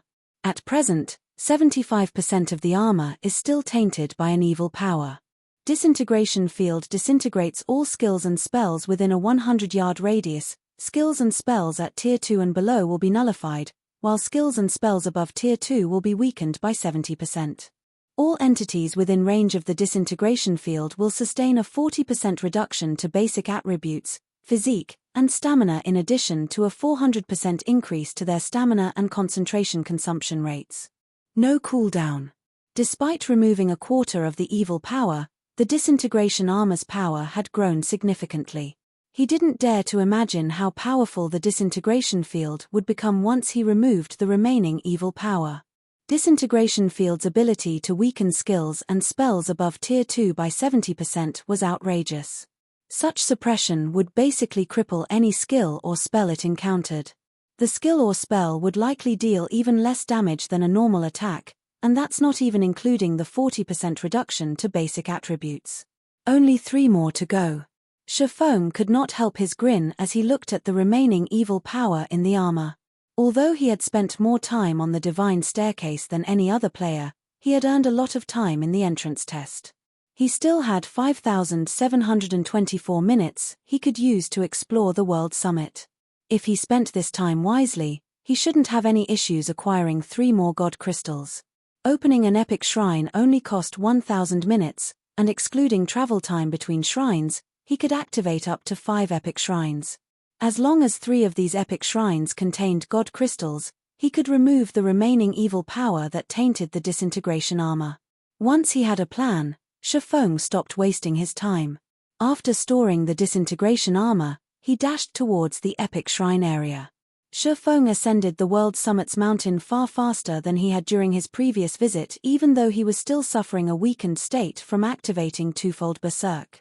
After climbing the mountain for a little over an hour, he had made it past the bronze area and was already past the mysterious iron area. During his climb, he had spotted many players who tried to make the most of their remaining time as they entered as many low-rank shrines as possible. Unlike the Dark Gold and Epic shrines, which cost 400 minutes and 1,000 minutes to activate, respectively, lower-ranked shrines were relatively cheap to activate. The Bronze and Mysterious Iron shrines, in particular, only cost 50 minutes and 100 minutes to activate. Just as Shifeng was about to reach the secret silver area, 3 figures moved to intercept him. Leading this trio was none other than the Flower of 7 Sins Skyhawk. What a coincidence. We meet again, Skyhawk said, smiling at the cloaked Shifeng. A coincidence. Glancing at Skyhawk and his 2 companions, who currently wore sneers, Shifeng said, I'm wearing a black cloak like many of the players in the World Summit. Quite a few of them are swordsmen as well. Aside from using a tracking scroll, I don't think you have any other methods of differentiating me from anyone else. Such a quick and astute observation is only to be expected from the expert that earned enough SPS to purchase a bloodline, Skyhawk praised and clapped. You are correct. To find you, I used one of the only 2 tracking scrolls I had on hand. Are you willing to sell us the bloodline now?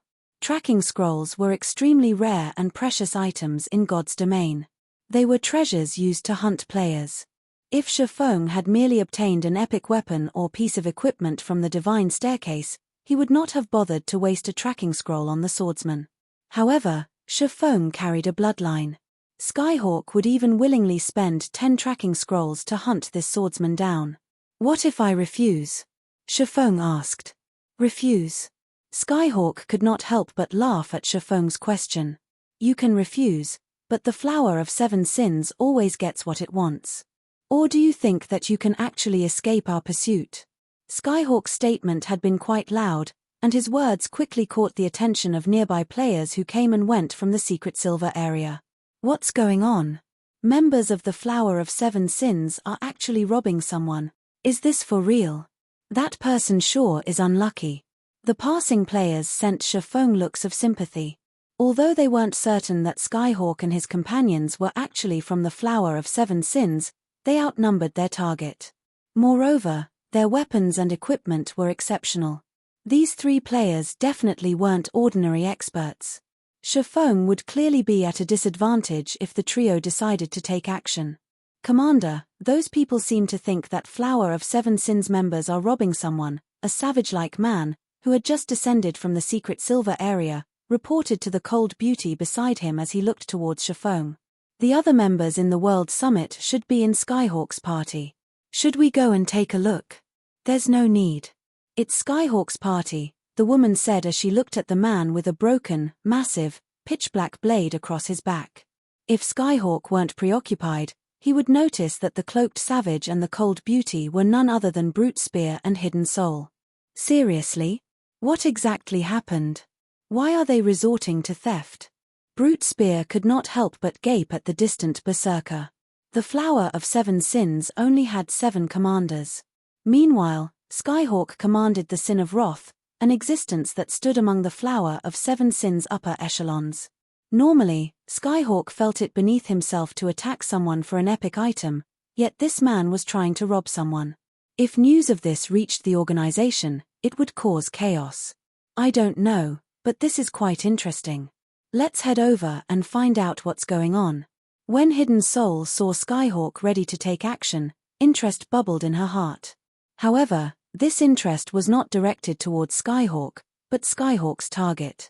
A player daring enough to offend Skyhawk had to be extraordinary. Immediately, these two players approached the battle to get a better grasp of the situation. Meanwhile, Skyhawk's party burst into action. As companions that frequently fought alongside each other, the trio had long since reached an instinctual understanding of the party's battle formation. Immediately, Ridiculous, the tall, robust Guardian Knight, charged towards Chiffon. Meanwhile, Skyhawk took advantage of the Ridiculous' large frame, shielding himself as he stealthily circled to Chiffon's side. As for the cleric, Ink Hunter cast a truth shield on Ridiculous. At the same time, he used Soul Cloud to assist in battle. Instantly, the trio formed a well-coordinated, three-pronged attack. If not dealt with properly, this attack would even instant kill a peak expert. Die! Ridiculous shouted as he radiated a golden glow, activating Justice Roar and forcing Chiffon to attack him. At the same time, he swung his one-handed axe at the swordsman, utilizing the dazzling glow from his body to hide his attack. However, as Ridiculous swung his axe, an energy pulse radiated from Chiffon, extending across 100 yards before dissipating. Everyone within range suddenly found themselves under an intense suppression. Skyhawk, Ridiculous, and Ink Hunter's basic attributes began to plummet as exhaustion settled in their bones. Disintegration Field. Chapter 1583, Mana Cutter. Chapter 1583, Mana Cutter. Chapter 1583, Mana Cutter. When the disintegration field took effect, the three members of Skyhawk's party visibly slowed. Meanwhile, when Ridiculous' one-handed axe was a few inches away from Chiffon's face, it clanged against a blue longsword, unable to move an inch further.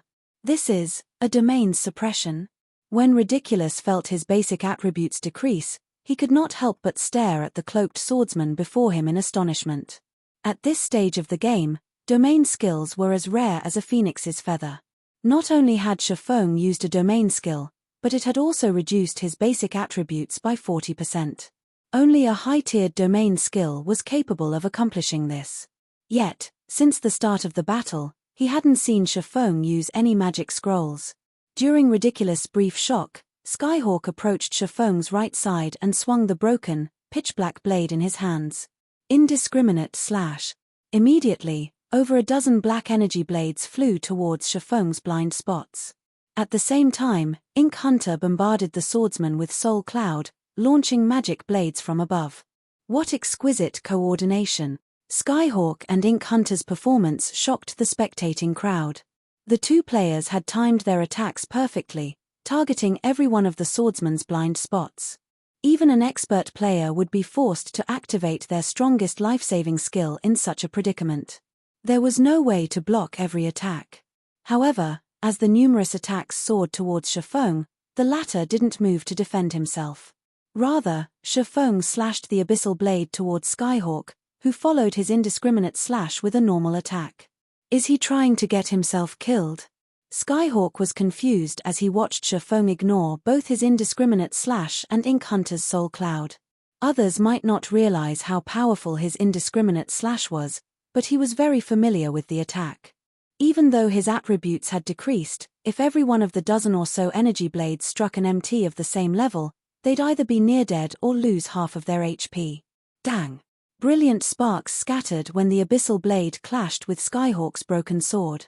Skyhawk's normal attack came to an abrupt halt. As everyone expected the energy and magical blades to devour Chiffon's HP, something astonishing occurred.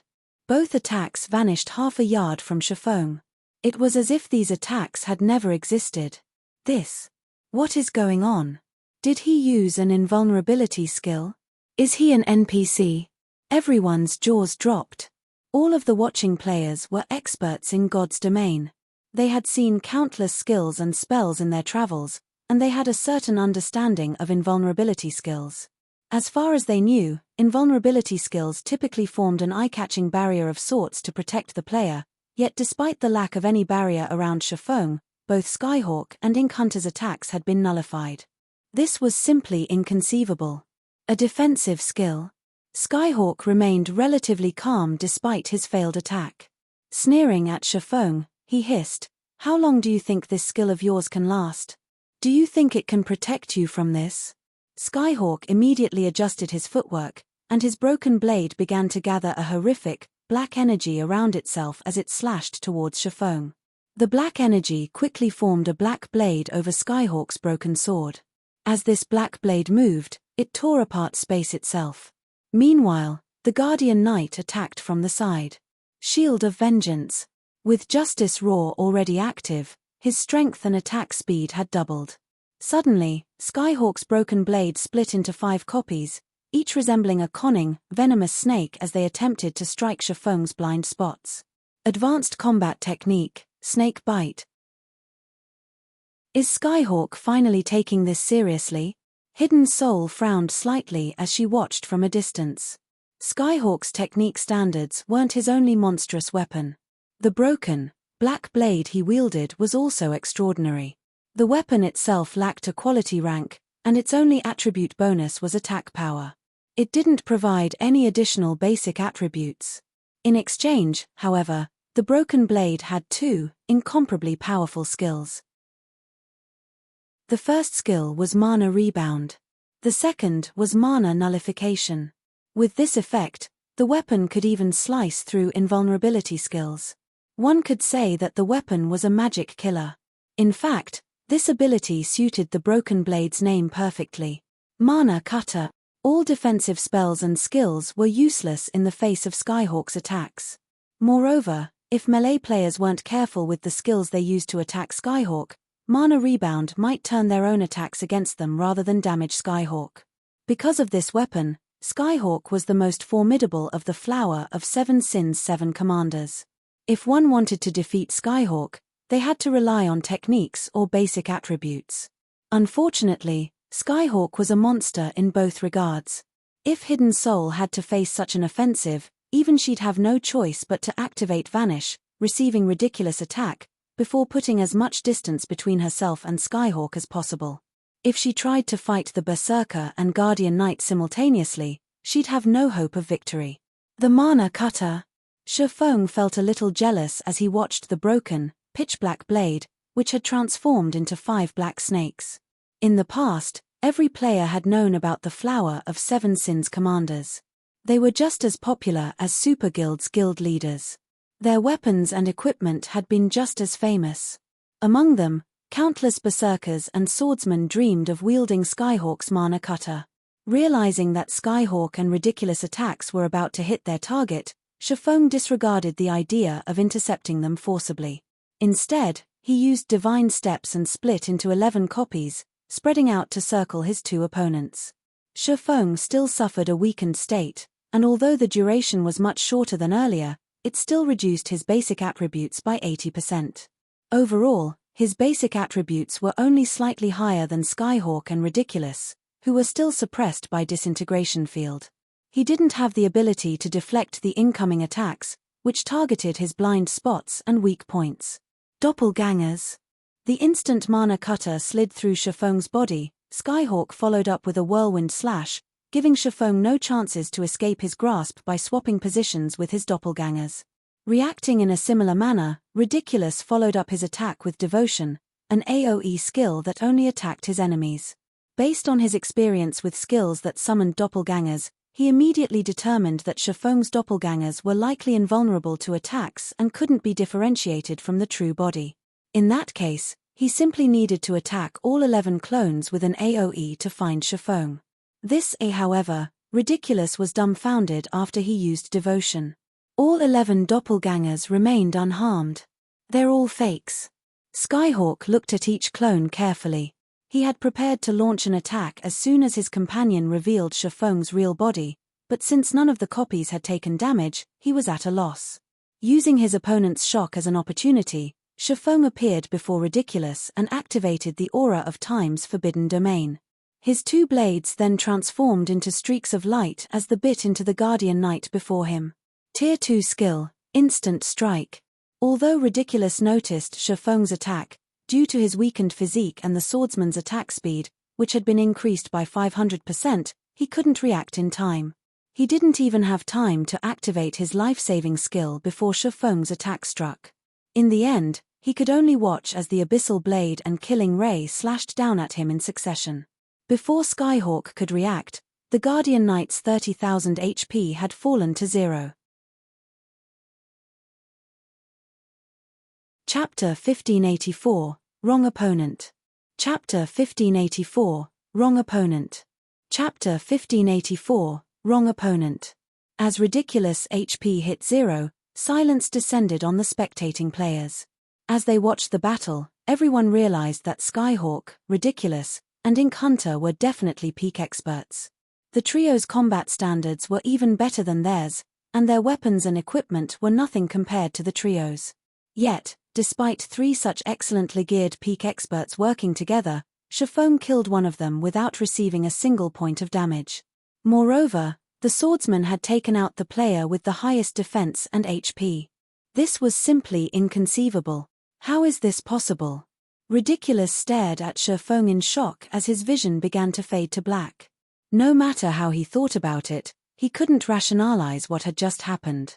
All 11 clones should have been Shifeng's doppelgangers. Shifeng's main body should not be among them. When he had used devotion, none of the clones had been affected in the slightest. The only logical explanation was that all 11 clones were doppelgangers, yet one of these clones had killed him. Ridiculous wasn't the only one confused. Skyhawk and Ink Hunter were just as shocked. There were doppelgangers in God's domain that could attack, and those that could not. Doppelgangers that could attack were generally much weaker and easier to kill than the main body. In contrast, the majority of doppelgangers that weren't capable of attacks were invulnerable. These doppelgangers mainly served as a distraction. However, not only were Shifeng's doppelgangers invulnerable, but they could also launch their own attacks. This was beyond their understanding of doppelganger skills. So fast. Who is that? He actually instant-killed Ridiculous. Brute Spear, who watched from a distance, gulped as the previous scene replayed in his mind. Ridiculous techniques were no weaker than his own, but the Guardian Knight was much tougher than a berserker like him. Yet, this Guardian Knight had died without the chance to defend himself. Brute Spear felt every hair on his body rise. No, there's something wrong with Ridiculous, Hidden Soul said, shaking her head. Although that player's attack speed is incredible, it's so fast that Ridiculous wouldn't have time to react and activate a life-saving skill. Had Ridiculous activated his life-saving skill, he wouldn't have died so quickly. At the very least, he could have bought himself enough time for Skyhawk and Ink Hunter to save him. It's highly unlikely that Ridiculous would have made such a major mistake. That player must have done something to prevent Ridiculous from using a life-saving skill in time or at all. By the looks of it, Skyhawk's group provoked the wrong opponent. Brute Spear nodded his agreement. Hidden Soul's deduction sounded logical. Or rather, he wanted to believe in Hidden Soul's reasoning. The thought that someone could overwhelm a peak expert's reactions with attack speed alone was too terrifying. Damn it. It's a silencing skill. Ink, we're retreating. Skyhawk couldn't help but grit his teeth as he glared at Shifeng. Decisively, he turned and fled. Skyhawk finally understood why Shifeng had dared to ascend the World Summit before the Bloodline's restriction period had lifted. Rather than arrogance and foolishness, Shifeng had done so because he was absolutely confident in his abilities. While they could cope with the basic attribute suppression, it was an entirely different story if they had been silenced. Aside from the fact that they wouldn't receive any healing, the fact that they couldn't transform into their demon states or activate berserk skills put them at an overwhelming disadvantage. He was not afraid of powerful spells or skills, but if his opponent used a berserk skill, his basic attributes would be overwhelmed. Furthermore, his opponent was an incredibly calm, peak expert. Ink Hunter, who stood some distance away, reacted as well, fleeing. What? Skyhawk is actually retreating? Brute Spear gaped as he watched Skyhawk and Ink Hunter run away. Skyhawk was one of the Flower of Seven Sins commanders. Even when against 4 or 5 peak experts, he would likely fight until the bitter end and either wipe out his opponents or take as many lives as he could. Yet, against Shifeng, Skyhawk had decided to flee. In fact, Brute Spear wasn't the only one shocked. All of the spectating players were dumbfounded. Only, unlike Brute Spear, they weren't surprised by Skyhawk and Ink Hunter's retreat. They were shocked by the strength Shifeng had displayed. Not only had the swordsman killed a peak expert instantly, but he had also followed up by scaring away 2 other peak experts. He's too strong. Is he an NPC? He actually killed a peak expert from the Flower of 7 Sins. I never knew that there was such a frightening expert among demon players. It would be great if I could get to know him. Everyone deeply admired Shifeng. They, too, were experts in God's domain, and they realized how powerful Skyhawk and his party members were. Ordinary experts couldn't compare to the trio, yet Shifeng had overwhelmed them despite being outnumbered. These players agreed with Skyhawk and Ink Hunter's decision to retreat. Only a fool would try to fight Shifeng after seeing the swordsman's display of strength. Although players would not lose any levels when they died in the World Summit, they would drop one of their items. At their levels, every piece of equipment was worth a fortune. This was especially true for peak experts like Skyhawk. You want to escape? Watching Skyhawk and Ink Hunter flee, Shifeng thrust the abyssal blade into the ground. Abyssal curse. Suddenly, black mist began to rise from the ground in a 30-yard radius around Shifeng. The mist then transformed into countless, pitch-black chains that attempted to bind Skyhawk and Ink Hunter. Reacting quickly, Skyhawk swung the mana cutter at the incoming chains. While in Forbidden Domain, players couldn't use skills or spells, but both of Mana Cutter's skills were passive. Even in Forbidden Domain, the weapon could still slice through spells and skills. As the crowd watched, Skyhawk shattered every one of the pitch-black chains that moved towards him. Unfortunately, although Skyhawk had escaped Abyssal Curse, the cleric, Ink Hunter, had not. In the end, the chains bound the cleric, and his basic attributes began to decrease once again. Shifeng then left an afterimage behind him as he dashed towards Ink Hunter. "Fight me if you have the guts," Skyhawk shouted, furious as he watched Shifeng charge towards his companion. Ink Hunter was a cleric. Without the ability to use spells and skills, he was powerless against Shifeng. Meanwhile, Shifeng's silencing skill was clearly a region-based skill. As long as they moved out of the affected region, they would be free from the silencing effect. However, if Ink Hunter died before they escaped, he'd be left without a healer to support him. He'd definitely have a difficult time against Shifeng alone. As Skyhawk declared his challenge and before the watching players had realized it, Shifeng had appeared before the Berserker, his sacred sword descending on the commander from the Flower of 7 Sins. Shadow Blade. A single slash, alongside 9 shadows, struck Skyhawk from various directions. Shifeng's sudden appearance had caught Skyhawk off guard, but the Berserker reacted almost immediately, adjusting his footwork and wielding his blade. Advanced defensive combat technique, Iron Wall. The broken blade's trajectory seemed strange as it deflected the incoming attacks. As Mana Cutter countered more of the attacks, its speed seemed to increase. In the end, Skyhawk managed to deflect 9 of the 10 incoming attacks, receiving only 1. When the attack struck, he had lost a little over 2,000 HP and retreated several steps.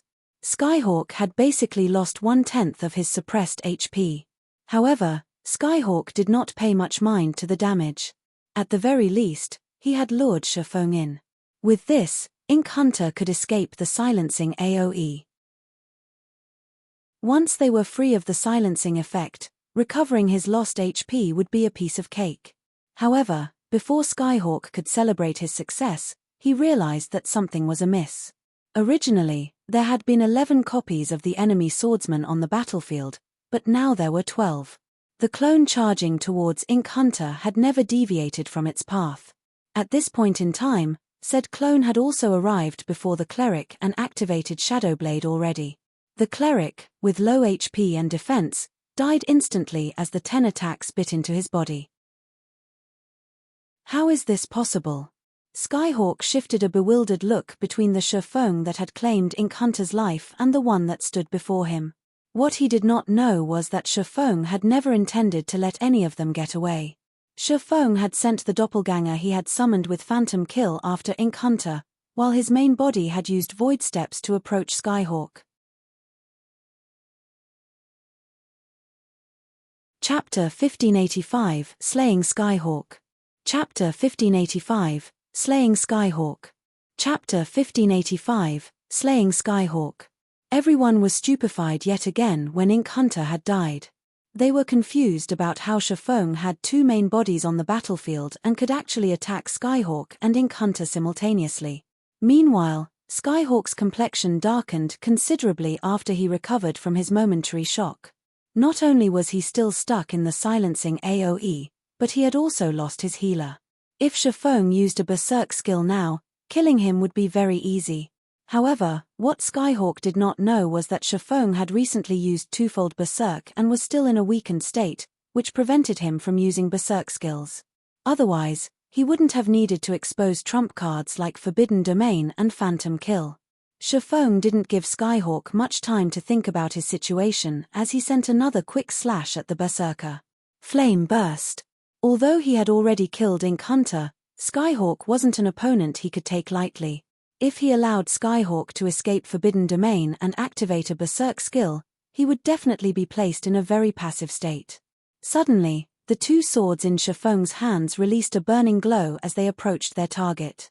Shifeng didn't bother with complex techniques, relying on bold, simple movements instead. Experts like Skyhawk had practically no weak points.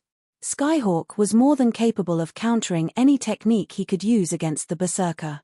Hence, rather than wasting stamina and concentration executing powerful combat techniques, it was far more efficient to force Skyhawk to defend himself with simple movements, turning this battle into a contest of stamina and concentration.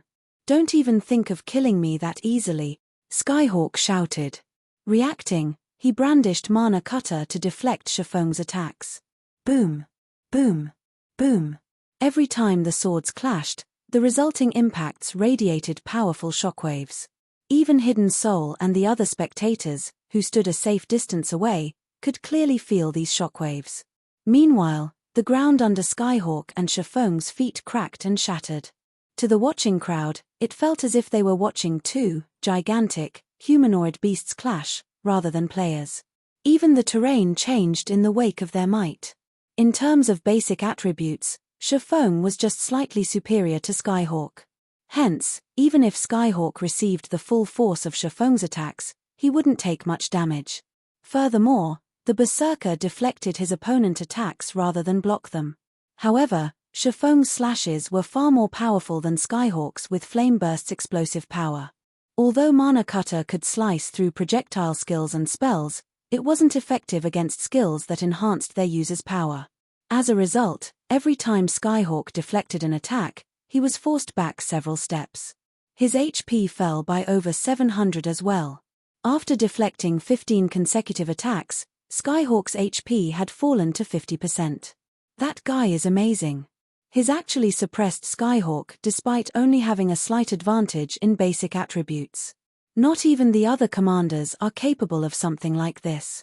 Brute Spear could not help but sigh with admiration as he watched Shifeng back Skyhawk into a corner. It's no wonder why the boss always warns us to be careful in the fields. If we accidentally provoke such a hidden expert while adventuring, we'll definitely be in for a painful lesson. Skyhawk's combat standard was extremely high, and Mana Cutter only bolstered his strength. He had never been suppressed in a melee duel against the Seven Sins' other commanders. Normally, he was the only one to suppress the others. Hidden Soul nodded in agreement, but as she watched Shifeng's figure, something about the man felt familiar. Could he be Maple Leaf?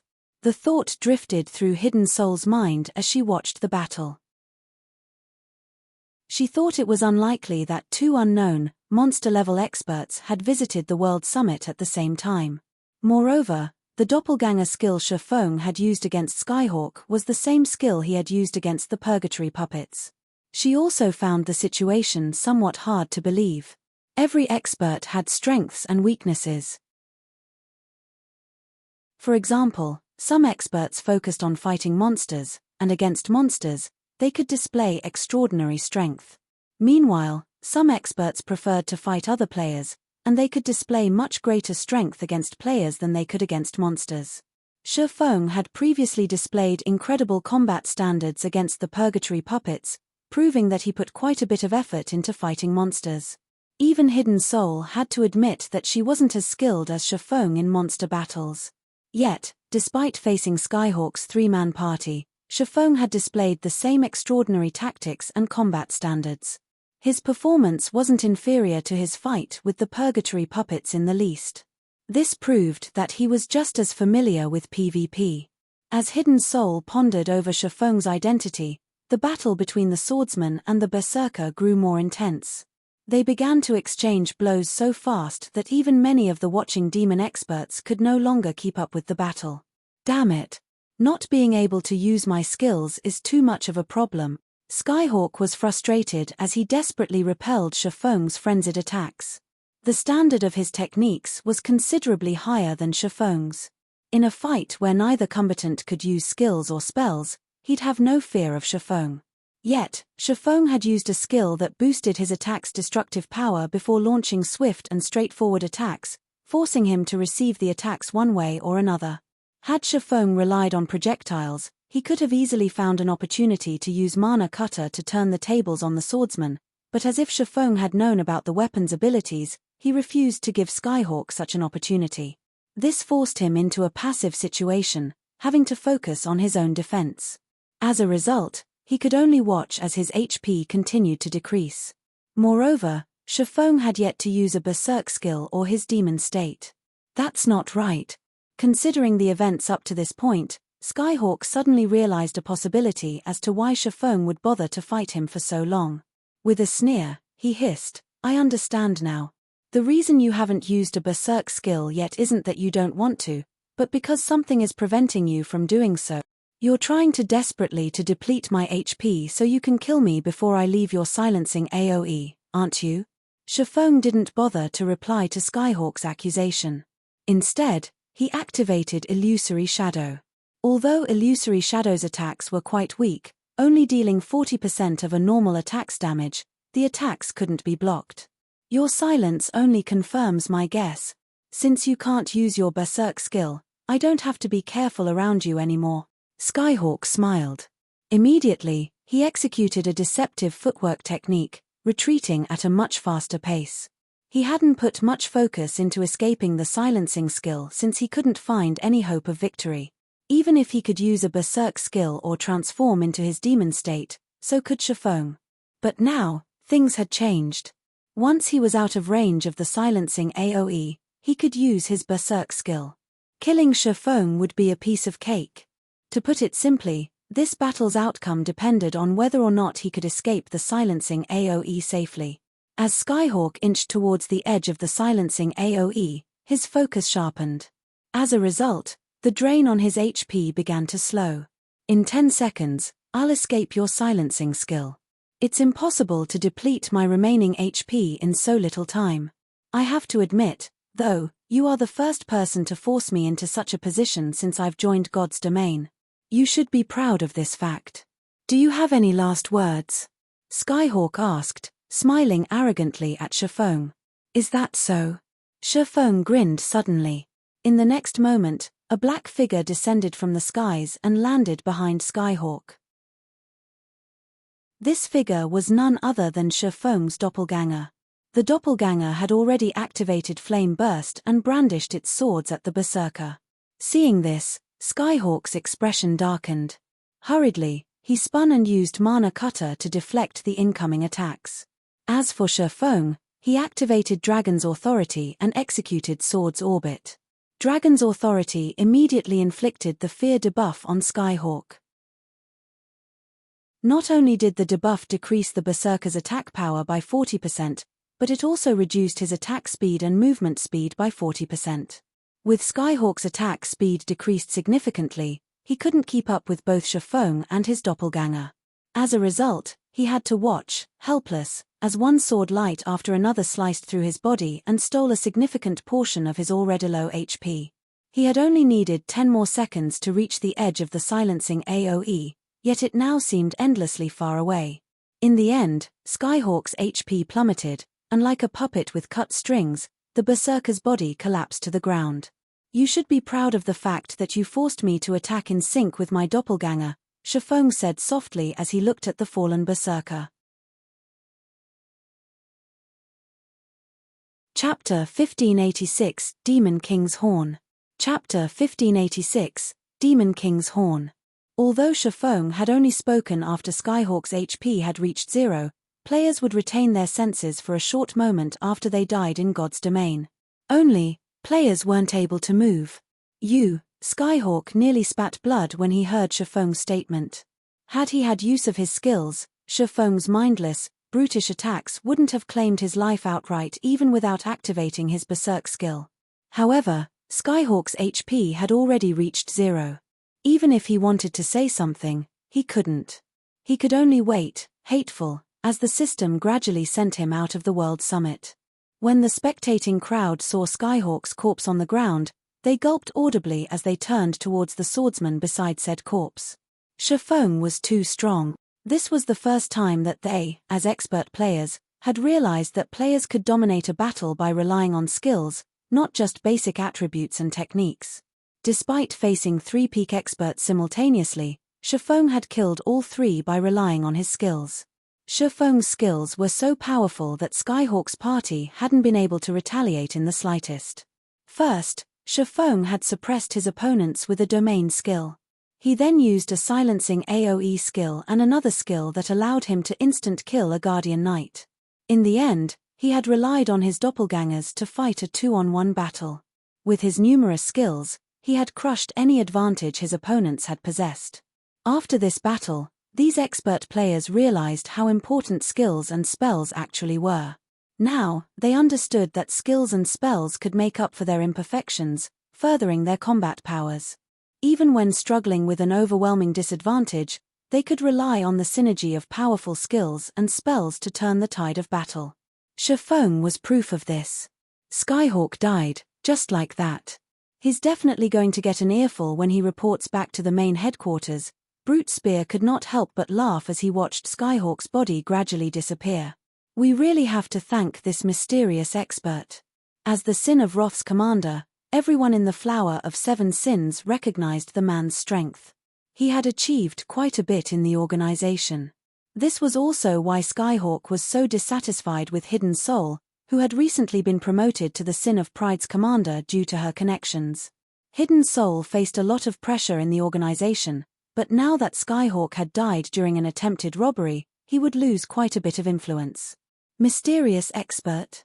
Hidden Soul could not help but shake her head. Smiling bitterly, she said, "He is no mysterious expert. In fact, you know him."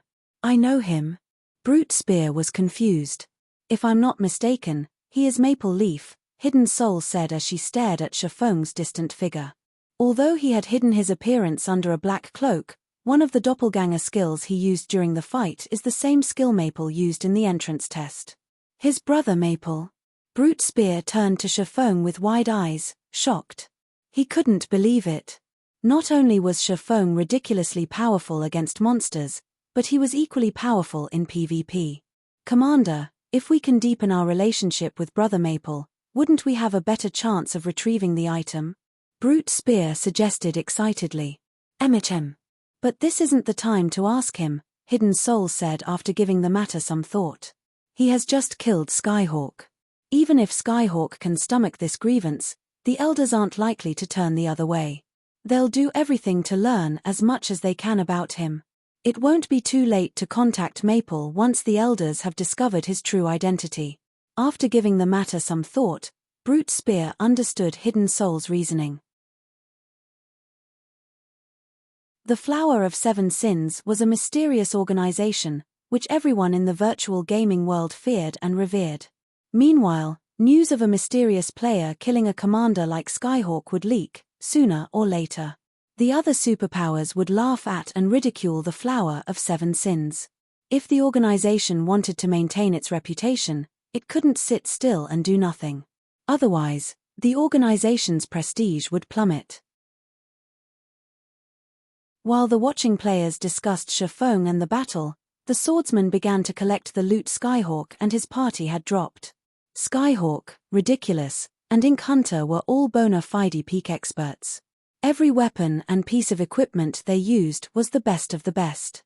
When Skyhawk had died, not only had he dropped level 45, dark gold plate armor gloves, but he had also dropped a horn that radiated dense, demonic power. As it lay on the ground, it increased the demonic power in the air by several-fold. "What's this?" Shifeng picked up the horn curiously and inspected it. Demon King's Horn, epic rank consumable. This horn carries the power of a living Demon King. Activating the horn will allow you to execute an attack with the power this Demon King had during his life. Activating the Demon King's power will cost 30,000 magic crystal. Can be used 2 more times. Shifeng was dumbfounded when he read the Demon King's horn's description. A moment later, ecstasy gripped his heart. An epic consumable. This item was far rarer than an ordinary epic item, and it was obvious that Skyhawk had purchased it with his shrine points. However, it seemed that the berserker had been in so much of a hurry to kill Shifeng that he had ignored the restriction period. In the end, Skyhawk had dropped the Demon King's horn. When Skyhawk realized that he had lost this item, he would die from regret. Not even Shifeng could help but pity Skyhawk a little. Needless to say, Skyhawk had spent most, if not all, of the shrine points he had earned from the divine staircase on this item. If Shifeng had been in his place, he wouldn't have spent his points on the horn. After all, it was merely a consumable item. It would disappear once its usage counts had been spent. However, Shifeng had to admit that the item could exert an astounding amount of power due to its limited usage counts. With it, a player could use all of the potential of an epic item in an instant. In God's domain, Demon Kings were Tier 5 existences. Although their life ratings were lower than fallen angels, they were still Tier 5 creatures. On their own, they had enough combat power to devastate an entire kingdom. Quite a few Demon Kings had roamed God's domain in Shifeng's previous life. These Demon Kings had significantly changed the kingdoms they had risen in. To defeat these Demon Kings, the various local guilds had made astronomical sacrifices. Could that fellow have intended to raid a mythic monster? Shifeng wondered as he gazed at the Demon King's horn. Since the Demon King's horn allowed a player to use a Demon King's power, the player could launch an attack of a Tier 5 creature. A Tier 5 attack could even wound a Tier 5 monster severely if not dealt with properly. To current players, however, Tier 5 monsters were practically invincible. No player would be foolish enough to challenge a Tier 5 creature at this stage of the game. The only reason why Skyhawk would purchase this item was to face a Tier 4 mythic monster. Although mythic monsters were still insurmountable to current players, it was possible to take one down with the help of the Demon King's horn and a few other powerful items. Now that Shifeng had obtained the Demon King's horn, he had gained another trump card, which was even stronger than the elemental sources, to deal with mythic monsters in the future. He could even use it to deal with the final boss in a level 50 super large-scale team dungeon.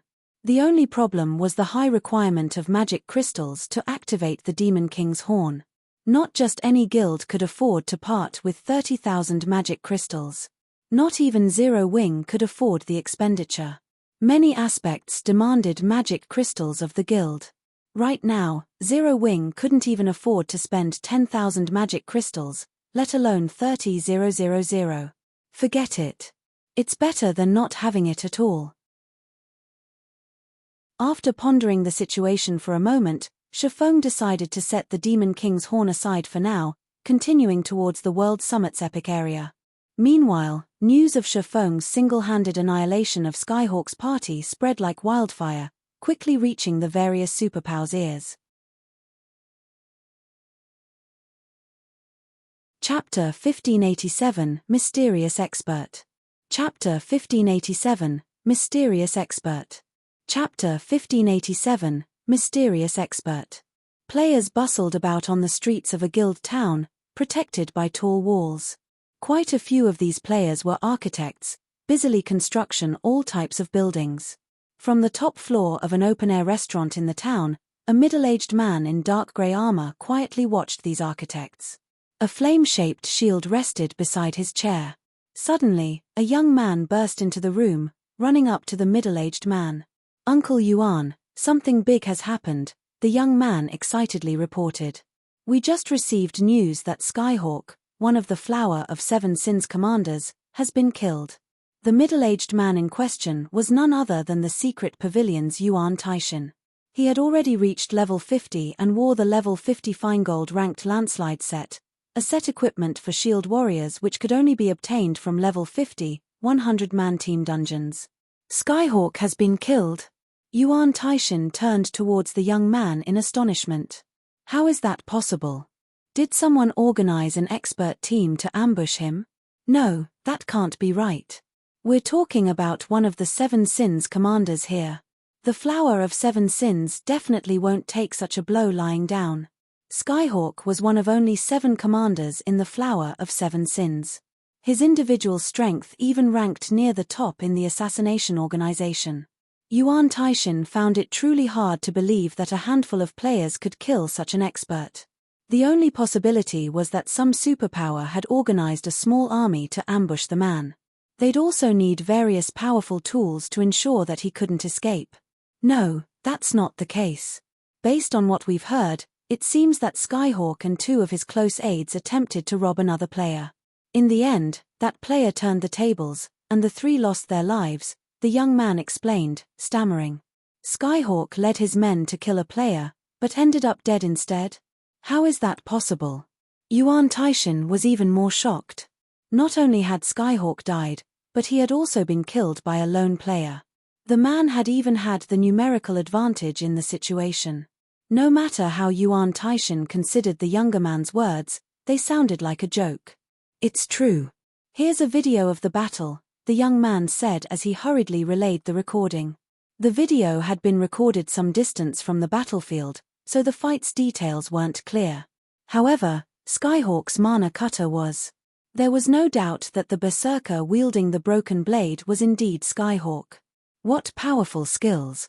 Although Yuan Taishan could not see the entire process of the battle clearly, he could, more or less, deduce the reason that Skyhawk's party had lost. Just who is that player? We're already doing our best to investigate this matter.